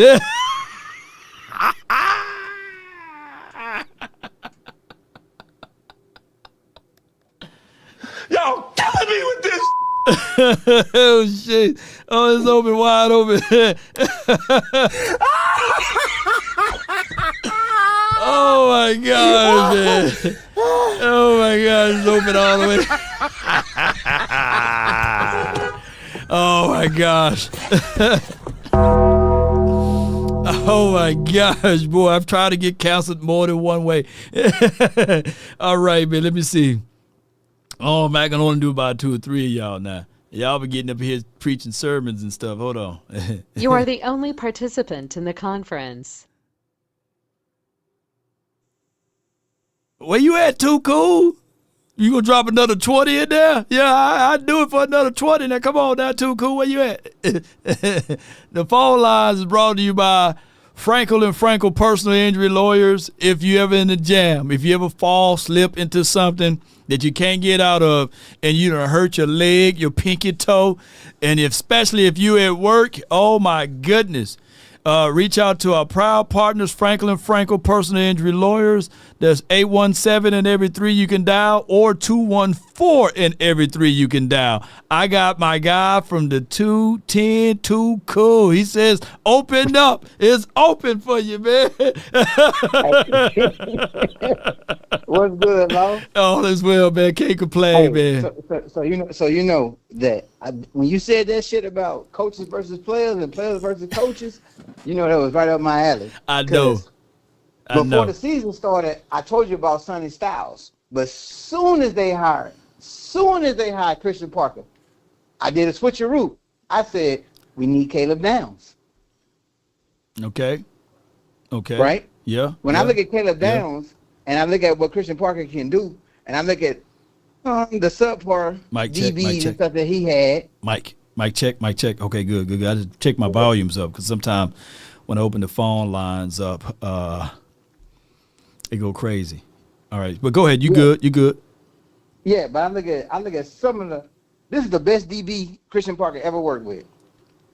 Yep. I go on the limb right now, and I'm gonna say it just like this, Law. Is he better than Surtain? Yeah, man. Listen, safety at his position, yes. Oh, his position. Okay. At his position, yes. Law, I only say that because of this. I think Caleb Downs gonna make All-Pro. He's gonna be All-Pro this year. I think Caleb Downs leads the Cowboys in tackles this year. In tackles? In tackles this year. Man, Caleb Downs different, man. I don't want all that on his frame, but yeah, I feel you, fam. Shoot, in tackles. Caleb, listen, I'm telling you, man, I'm Ohio State through and through. Caleb Downs different. No. Okay. I ain't gonna argue with you on that one. You know, difference of what Caleb Downs can do. I know people are worried about his size, but we already went through that. We went through all of the list of players his exact size or smaller, right? And doing some great stuff. So yeah. But Law, I do say this. When it comes to players, I believe with your argument with the players versus coaches and coaches versus player and who gets who ready, I believe with this coaching staff and the linebackers that we have right now in our facility, if the Cowboys can make it to the playoffs, make it past the first round, second round, I believe your argument stands firm when it comes to this coaching staff. Right. Because we got the same linebackers almost right now that we had when we had Flu. No. Right? No. He gone now. Right? So now we got to give the coaches time to do that. The only thing I have qualms with right now is this. You don't draft a top 20 player and set him on the bench. If you wasn't going to start Malachi Lawrence, don't draft him. Because I'm in the mind frame. If you get drafted in the first round outside of being a quarterback and there's a star quarterback on the team, you're not playing. But if you get drafted in the first round, man, you playing. Jared Verse got drafted at what? 17? Pick 17? Yeah. Yeah. So I think we got to pay. Malachi Lawrence got to start, Lo. When I'm gonna talk to, because I got my guy who trained Jared Verse right here in the backyard, and when I get a chance to talk to Brandon Tucker, B-Tuck, not to get confused with BT Jordan, but when I talk to B-Tuck, I'm gonna ask him like, where do he sees Malachi Lawrence, especially on that edge. So it's gonna if he's gonna win a starting role and you starting him, you gonna play him in front of Rashawn Gary or you gonna play him in front of Donovan Ezaraku? Where we going, twin? So I'm not putting him in front of Rashawn Gary. I'm putting him in front of Donovan Ezaraku only because it depends on how Oxnard go. If Donovan is still hurt, then yes, he's gonna go in front of him. But what I'm saying though is why waste that draft pick?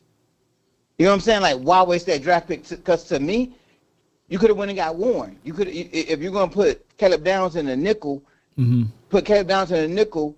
Hooker come off the field, and then you put Warren and Caleb Downs out there. I just feel like it's other things we could have done when it came to the safety and or defensive end versus linebacker position. Yeah. Let me see. And then I also say this. I don't want nobody to get this misconstrued. Again, there is nobody out there that's a bigger George Pickens fans than me, because I was the one that called in and did the whole. They didn't throw over 200 yards when he was in Pittsburgh Steelers, and when we got him, everybody was like, why would we trade for him? I was the one that called into the show and said, hey, he's a top 5 receiver. He didn't have a quarterback that throwed over 200 yards and set almost 15 games. Right? That was me. Also, but what I'm saying though is this: I'm not trading him this year because there's no receivers in the draft that's worth going to get. But if you tell me right now that I signed George Pickens to a fucking franchise tag, right, and he performed, let's just say he gets 1,400 more yards this year, and you got all these teams out there clamoring for him, I'm not signing George Pickens to no big deal. I'm letting George Pickens walk. If the Raiders say I want him and the Raiders got the 3rd pick, the 5th pick, the 7th pick, the 10th pick, the 11th pick, I'm trading George Pickens because there's too many receivers that's coming out. If you trade George Pickens next year for a 3rd round, for the 3rd pick in the draft, you got Jeremiah Smith coming right to you, fall in your lap. Now that's a whole nother conversation. But yeah, man, I appreciate. That's what I'm saying, though. I appreciate you for calling in, but I looked at Downs tackle totals from last year. It's more than Darren James. I'm talking about it was 68. I'm telling you, like, for this team, I think one of our linebackers is going to be a tackling machine. It could be Barham. It could be to a point. It could be D. Winters. It could be a linebacker. But Downs is a very, very important part of that. I always like my tacklers to be leaders like a linebacker. I think the linebackers should always be leading your team in tackles, especially where the depth's at. This is what I want you to do, Lau. I want you to go look.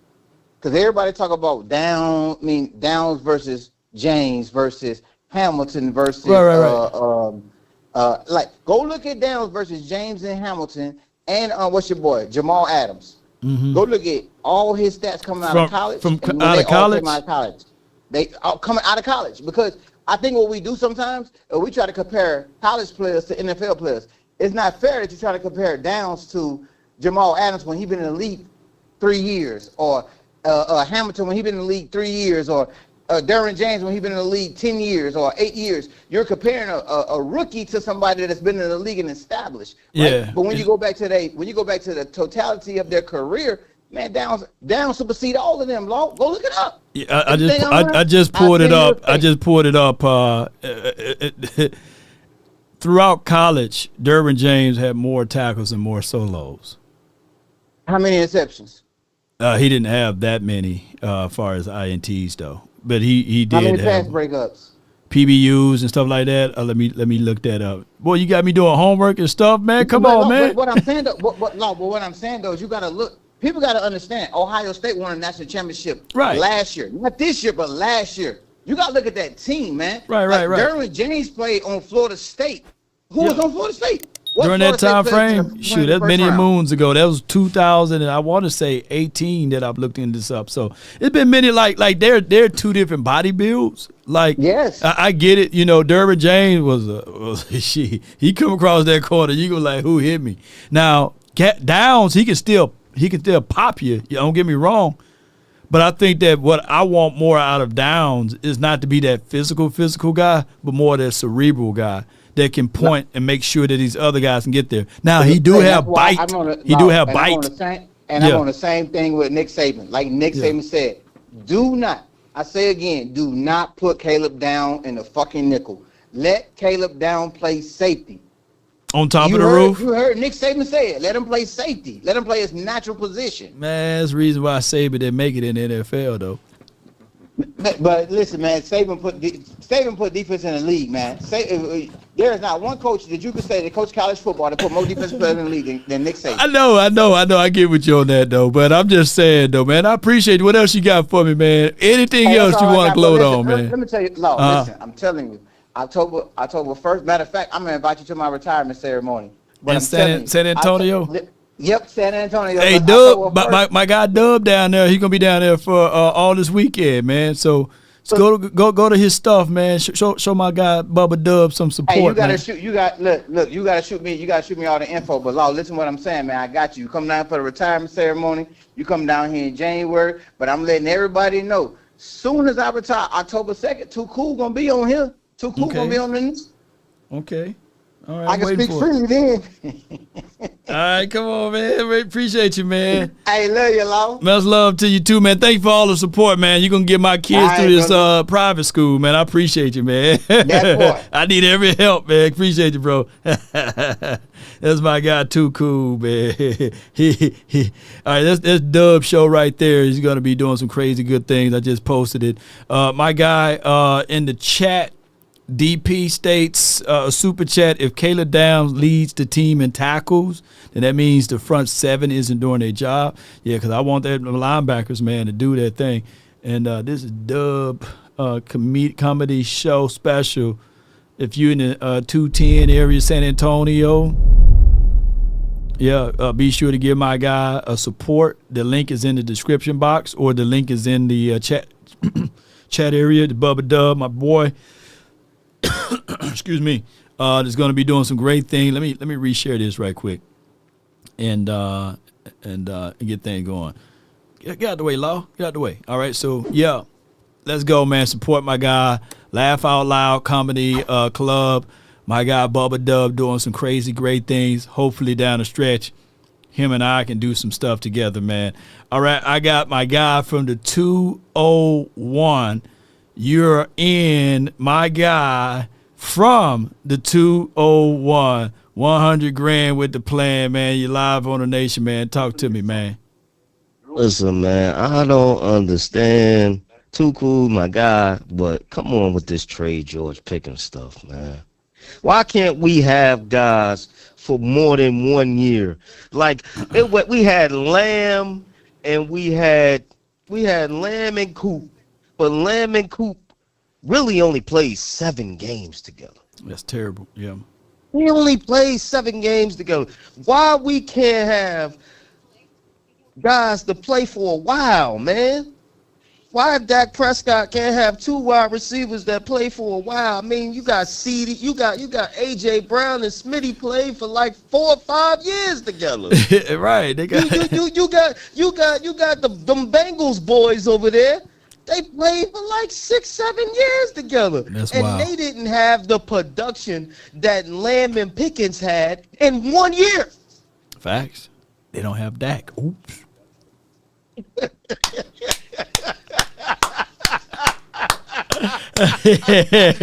Boy, I didn't think I had this. I'm gonna have to go lie around this time more often. Boy, I didn't think I had this many fun, you know. You know what I'm saying? You really adopted the dog. I was born in it. Shit. That's what he trying to say, you know. I'm just saying, man. Let us keep our 2 dogs for a minute, man. You know, because what that brings up the other guy. That brings up the other wide receivers. Man, we got these dogs everywhere, man. The other wide receivers look good because of CD and Pickens. That make the other wide receivers step up. You see with Flo.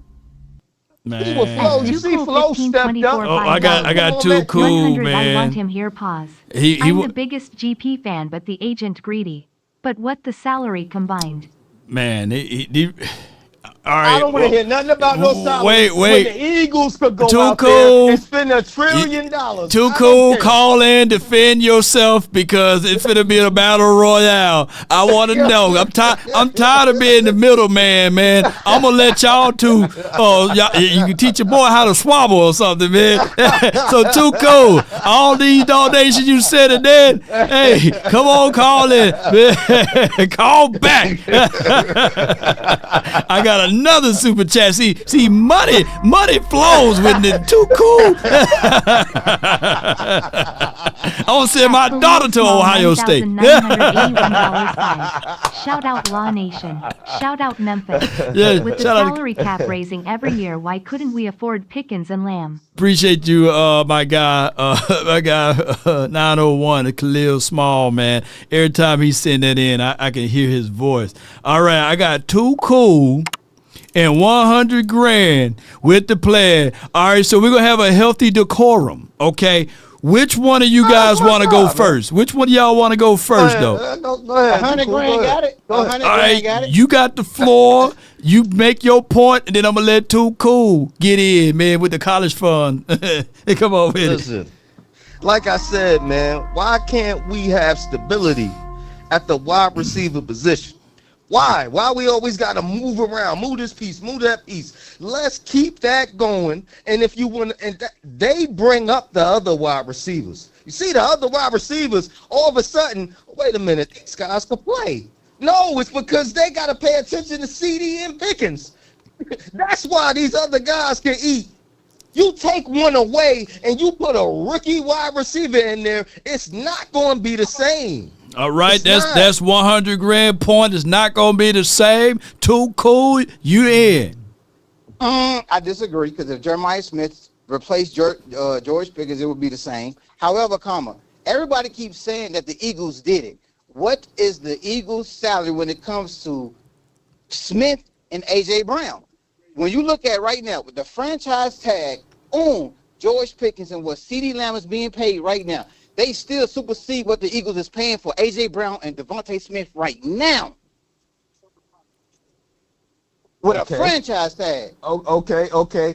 Did Holly Roseman just pay? Who they just paid, Law? Who just got like $100 million? Oh man, they giving money away. So I don't want to hear nothing about no cap. We don't care about the cap. The Eagles don't care about how much dead money, Law do the Eagles have right now? Please let me know. Bring it up, Law. Wait.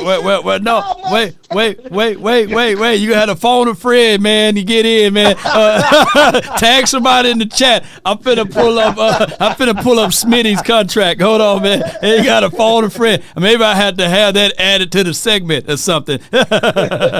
Somebody in the chat.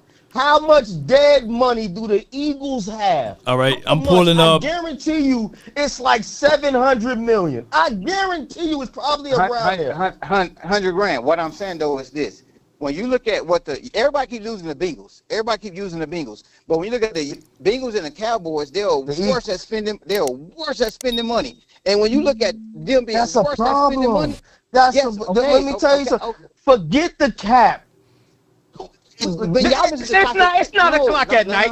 Fuck the cap, bro. Fuck the cap. Let's spend the money right now and let's get it chipped. Order in the court. We're going to have a healthy decorum now. One at a time. I ain't got too many voices coming at me. I got to pull up Devontae Smith contract here. All right, so what's the argument on Devontae? Because his average annual salary is $25, I believe, according to this spoke track. That's because they went to him and paid him early. Okay. I can't listen. Jerry and Stephen Jones don't do that. That's not my fault. So the point is, they paid the money. They didn't say, nah, man. And AJ Brown went and got another extension for more money because he got that. Bring that up. They paid AJ Brown again. So let me ask you a question, $100,000. The same day Saquon Barkley did. When A.J. Brown went to the Eagles, did he not perform? Did he not put up big numbers? That's why they paid him. And then when Smitty got paid, A.J. Brown went to him and said, the y'all Eagles gonna pay me more than this. Y'all gonna pay me more than this, man. And they did. They paid him again. And then they turned around and they paid the running back again. $100,000. That's bro. That's fine and then $100,000. That's fine and then. And order in the court. And the quarterback is making what he's making. So right now, $100,000. It is safe to say, based off your damn argument right now, that Jalen Carter is the odd man out when he's supposed to get paid next year. It's almost safe to say. They picked up No. It is safe to say he won't be on. But it's not that much money to go around. They're gonna pay that man. I'm telling you right now, they're gonna pay him. They're gonna pay Carter. Matter of fact, no. You know why? They're not gonna pay Carter because they want to trade him. And you know they want to trade him because they tried to trade him. All right, so let me break this down. Let me break this down. Yeah. Let me break this down. So, hey, Smitty got. I'm looking at AJ Brown's guarantees. It's $51 million guaranteed, but his voidable years go all the way to the year 2033. That's a long ass voidable year. That's a long damn time. Yeah. And then Smitty's voidable years go all the way to the year 2032. So what they do is they ass whoop the salary cap by putting these voidable years. So the total guarantees on Smitty contract is 51 because all I'm gonna look at is the guarantee money, and the total guarantee for AJ is 84. Those are the real life of the contracts, 84 and 51. Okay. Jeremy and Steven, take notes, man. Why y'all don't do that, man? Like, come on, man. Let me see So you know why they can't do that? So this is why they can't do that at $100,000. When you really look at what the Cowboys do, I don't care what nobody say. The Cowboys draft better damn than anybody in the National Football League. The Cowboys draft better than the Eagles do. We had some low years. We had some low years. We had a taco. We had hey, Lamb contract. Let me go over this. Lamb contract is $100 guaranteed. $100 million guaranteed. Regardless, I ain't looking at all of the fluff stuff. And his voidable years goes all the way to 2032 as well. Okay, Jerry and Steven. All right. All right, so so let's figure this out. Same with Pickens. What you said? Yeah. No. But what Law's saying is this: Lamb is homegrown. So by the time 2036, 2032 roll around, Lamb is what, 31, 32 years old. Yeah, he's gonna be gone. We're gonna be paying on that contract till that time. But it goes back to $100,000. It goes back to Law argument. Lamb is homegrown, which is why they want to pay him. With Pickens, all they saying is, show me you can do this again without the distractions. And I get that. Book on the sideline. I get that. I understand that. I get that. I understand that. Let that go. Do what you do, and then turn around and pay that man. The reason why A.J. Brown is out of Philly is because A.J. Brown went out. A.J. Brown went around telling everybody, I want out. Jalen Hurts sucks, but I want to go somewhere else. But he got paid. But your argument is he got paid. So if you got paid, why you complaining? Because the quarterback sucks. He want the stats, bro. He want the stats. Okay, so what happened? Okay, so let me ask you this. Okay, so he want the stats. Okay, so what happens with the Cowboys pay George Pickens? Let's just say $40.5 million this year. They say, fuck it. We're going to give him 4 years, $160 million. We're going to give him $67 million guaranteed, and we're going to just pay him $40 million, right? However, let's just say CeeDee Lamb don't get hurt, and CeeDee Lamb is the featured receiver on the team before George Pickens got there. Bro. I can make the argument that George Pickens got those yards because CeeDee Lamb got hurt. When George Pickens not getting the ball, what's to say he don't act like A.J. Brown? Man, bro, listen. All right, hold tight. Let's pause right quick. 100 and too cool because 771. I'm gonna get him and then I'm gonna get AJ and then we'll circle back. Hold tight, man. Hold tight, y'all. All right, because I had 771 in here before all of this. All right, 771, man. You're live on the nation, man. What you got for me? Hey, Lord, I thank you for having me on, man. I love your show. I love the dialogue and everything. But I gotta say this, man. This what I've been a diehard Cowboy fan since I was 7, man. And what I don't like about how old are you now? Because don't tell me you're 18 or you're 21. 18, man. I'm 55. Man. Okay, good. Now go ahead with it. This the thing I can't stand about us, man, as fans, and that's why a lot of people say our fan base be delusional. Mm-hmm. All right. Everything that the Cowboys been doing, even Jerry Jones, I said this, and Lord, I know you know this. Jerry been moving different for the last 2 years. It's just this year he been more aggressive with the way he been moving. Okay. All right. Why we can't sit up there and let them do the things they doing? Because y'all want to pay a receiver. Y'all want to compare our receiving core to Cincinnati. When you sit up there and know that this man, he showed out for 1 year. But he showed out because he also had a quarterback like Dak Prescott. So what I'm saying to you is this. The man had bad traits when he was in college. He showed a little bit because you can say what you want about his year last year. Ain't nobody going to sit up there and act like the coach that the coach for the Steelers didn't have a reason for the things he said because he don't talk about his players like that if it's not something there. And he balled out, but he balled out with a quarterback like Dak Prescott there. CeeDee Lamb in his ear. No doubt. All right. So I get your point here, fam. What I'm gonna do here is, since I'm cookie cutter pressure for time, and this is a great conversation, I'm gonna open up the entire phone line to everyone, right? And then you get your points out, y'all get all y'all points out, and then we'll get going because I gotta go. Unfortunately, all participants are muted, and they can unmute themselves. All right, unmute all of y'all. All participants are muted. Come on now. All participants are muted, and they can unmute themselves. Q&A session has started. Q&A session is over. Shut up, AI. All participants are unmuted. Shoot, she was going everywhere, y'all. All right, y'all all in the bag now, baby. Listen, before we get started, hey, Law, you gotta start doing this more. I know. You do. Hey, listen. That whole collective thing, Law, you'll blow the internet out of you go to a whole other planet if you open it up like you just did right now. All right, go ahead, y'all shoot for it. Go ahead. Go $100,000. Hey, Law, I missed you earlier. Can I get in real quick? Get y'all points out. Hold on. When you get your points out, state your zip code, your area code, and your name. AJG in the 530. Go ahead.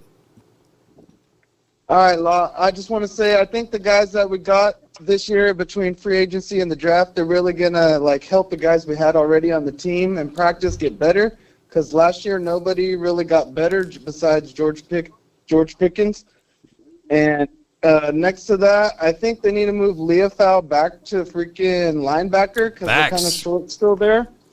And just bring Clowney or somebody else in. It's easier to find an edge rusher or somebody that can just go in there and do that when we need it.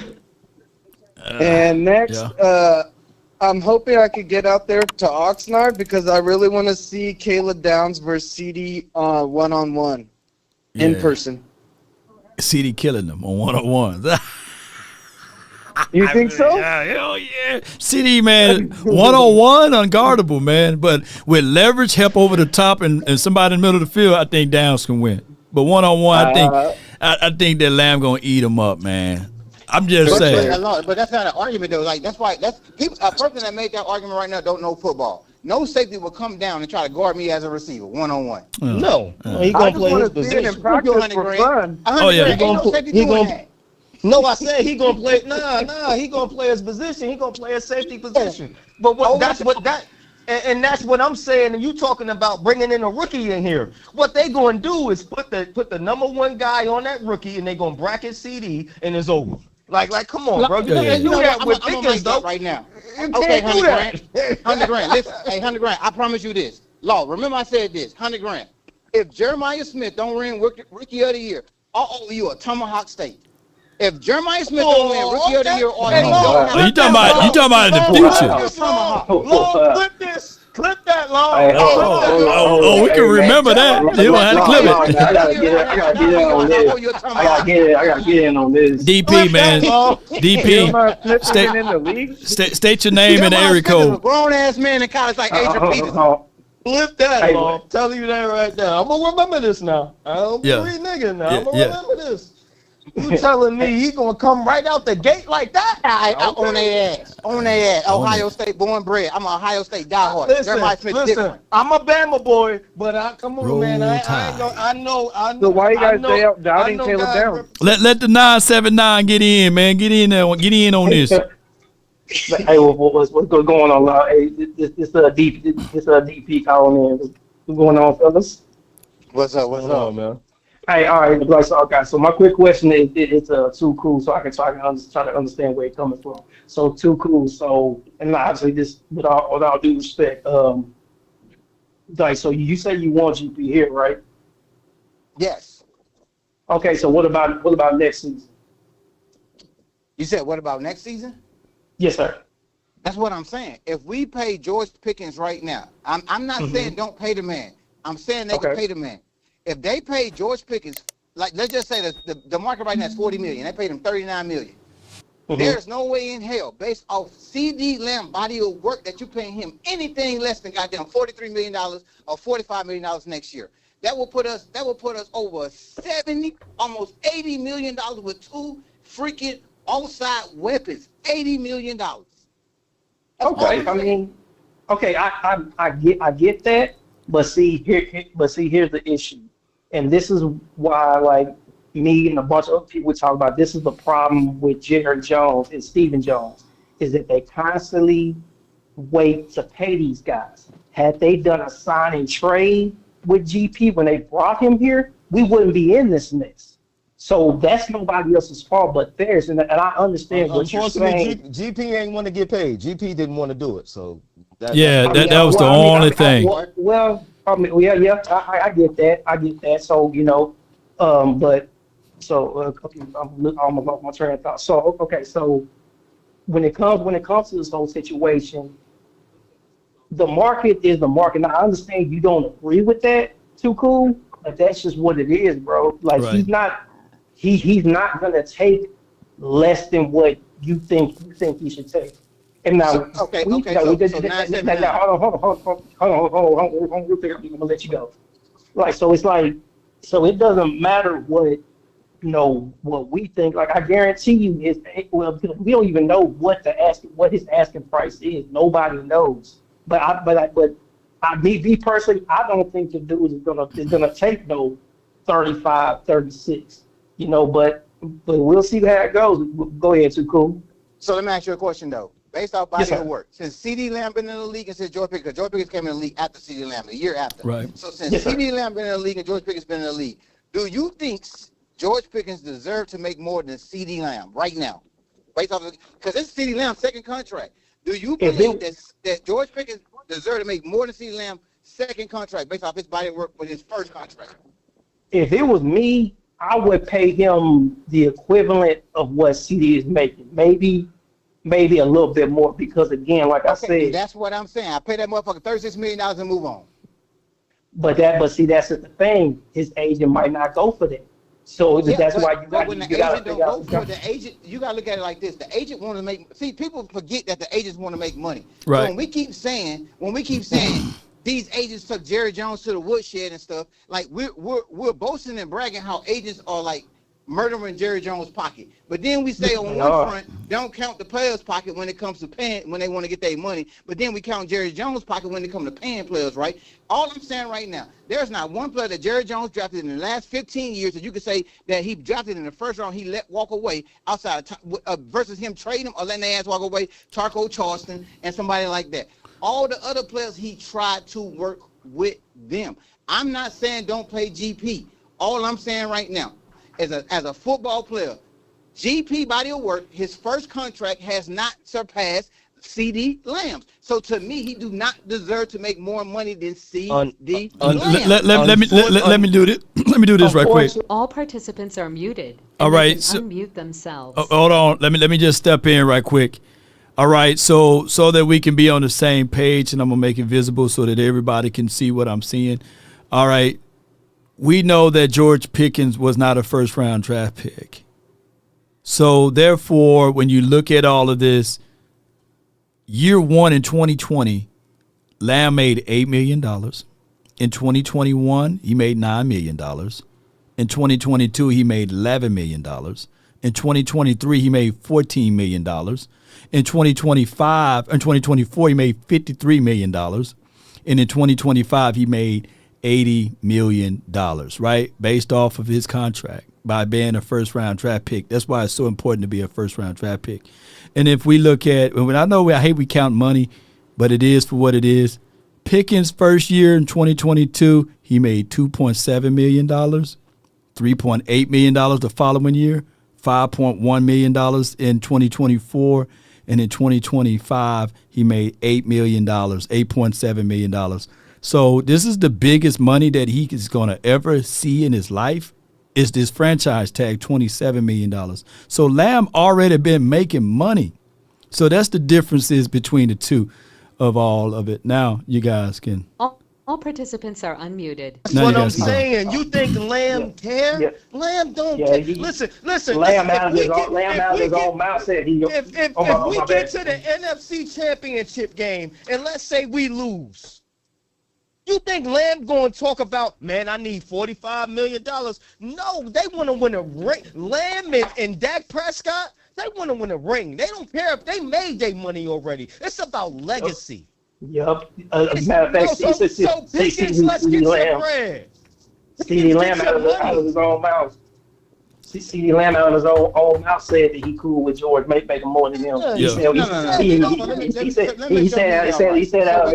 his own mouth. He said, pull it up. It's on the video. All right, so we finna approach. We finna approach the final word. We finna approach the final word. And the final words. Who want to go first in the final words? Which one of y'all want to go first? My final word is. Go ahead, 100 grand. I'm trying to keep our best players on this football team, and let's add in some new guys and let's go win this chip. I'm not trying to break up the chemistry and over money. I'm trying to win the chip. So if we gotta pay what we gotta pay it, and let's win this chip. I'm tired of breaking it up and rebuilding. We're not gonna win the chip like that. Most certainly. 210. Final word, man. What you got? 210. All right. 771. What's your final word, bro? I'm just saying, man. I want to see everything everybody else wants to say. I just let the season play out, man. Let everything come together. Get a defensive coordinator chance. And Jerry won a chip better than all of us, man. So don't act like he don't want a chip either. Yeah, you ain't lying. You want this all bad, man. And for the 979, DP, what's your final word?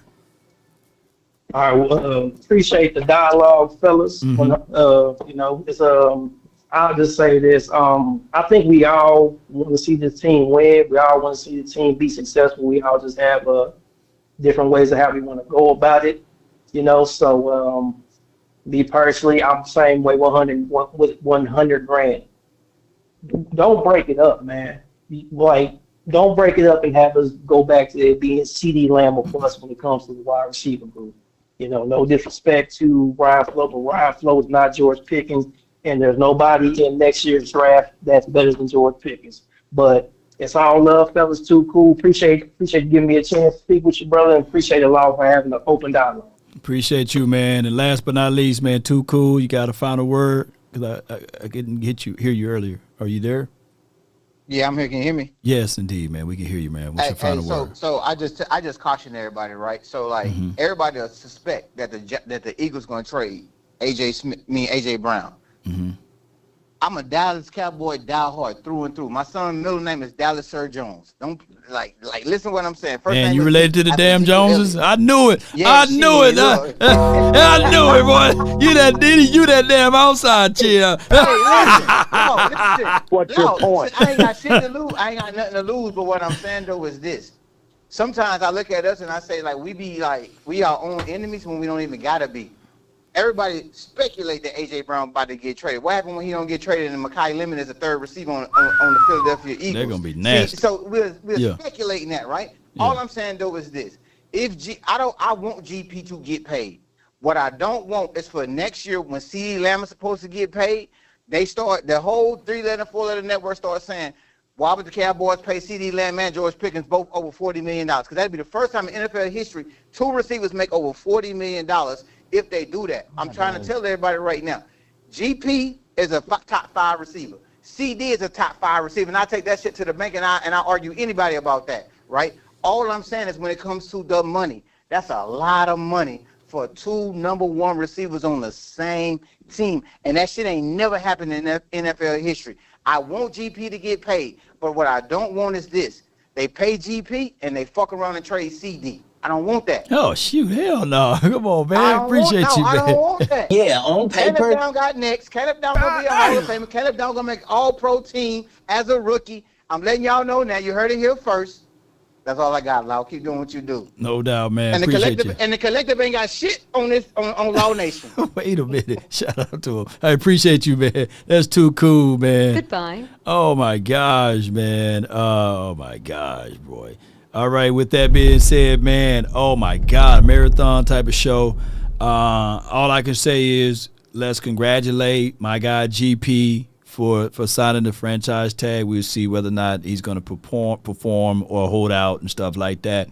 But hey, it was a slam dunk type of show. I done gave y'all 2 days. It's been crazy. Shout out to Too Cool, man. He gonna help my daughters go to Ohio State, boy. They gonna have a brick and everything on the concrete blocks out there because he done gave so much, man. Appreciate y'all, man.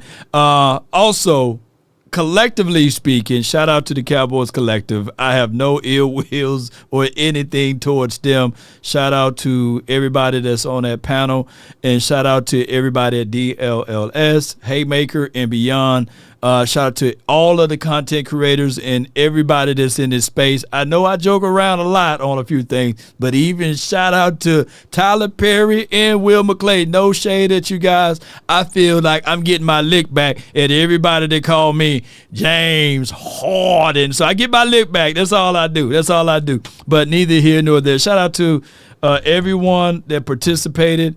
Thank you guys so much. I love y'all to the stars and back. And you already know how this thing goes. Look, let's stay positive and let's get things going the best way possible. That's all the time that I have for this moment. Now it's time for us to roll them credits. Get your hands off of the panic button because GP is here for right now. We just don't know how long it's going to be. Cowboys Nation, let's go. Let's get it. DC for life, not for short.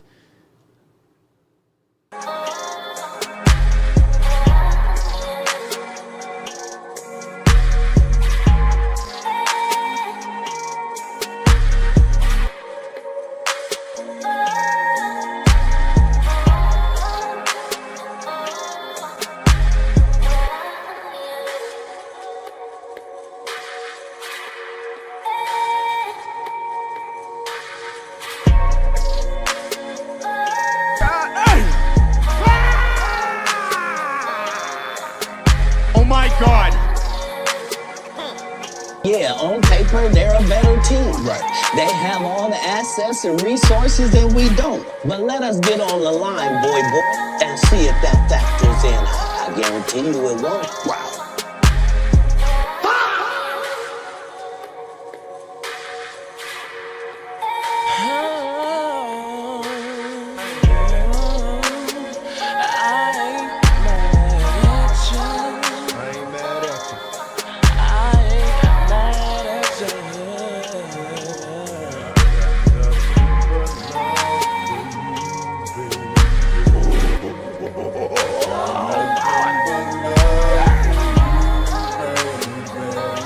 It's an evil world we live in.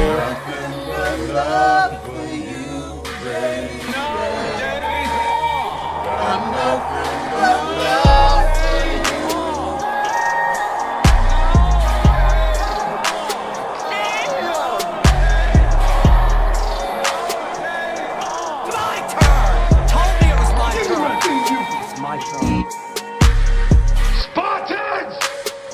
Prepare for glory!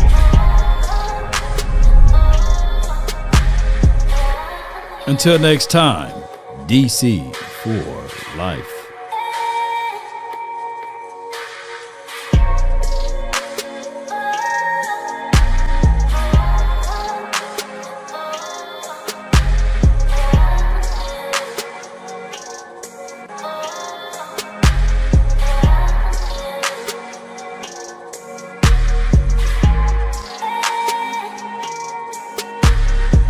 Dread it, run from it, destiny arrives all the same.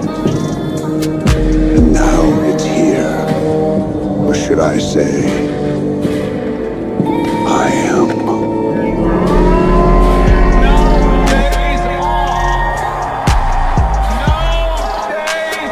Take some money out! All of it! Come on! Wasting my time? Oh, God!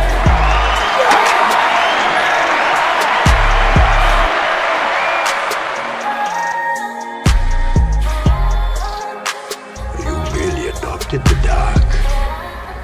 I was born in it. Call my phone. Spartan! What is your profession?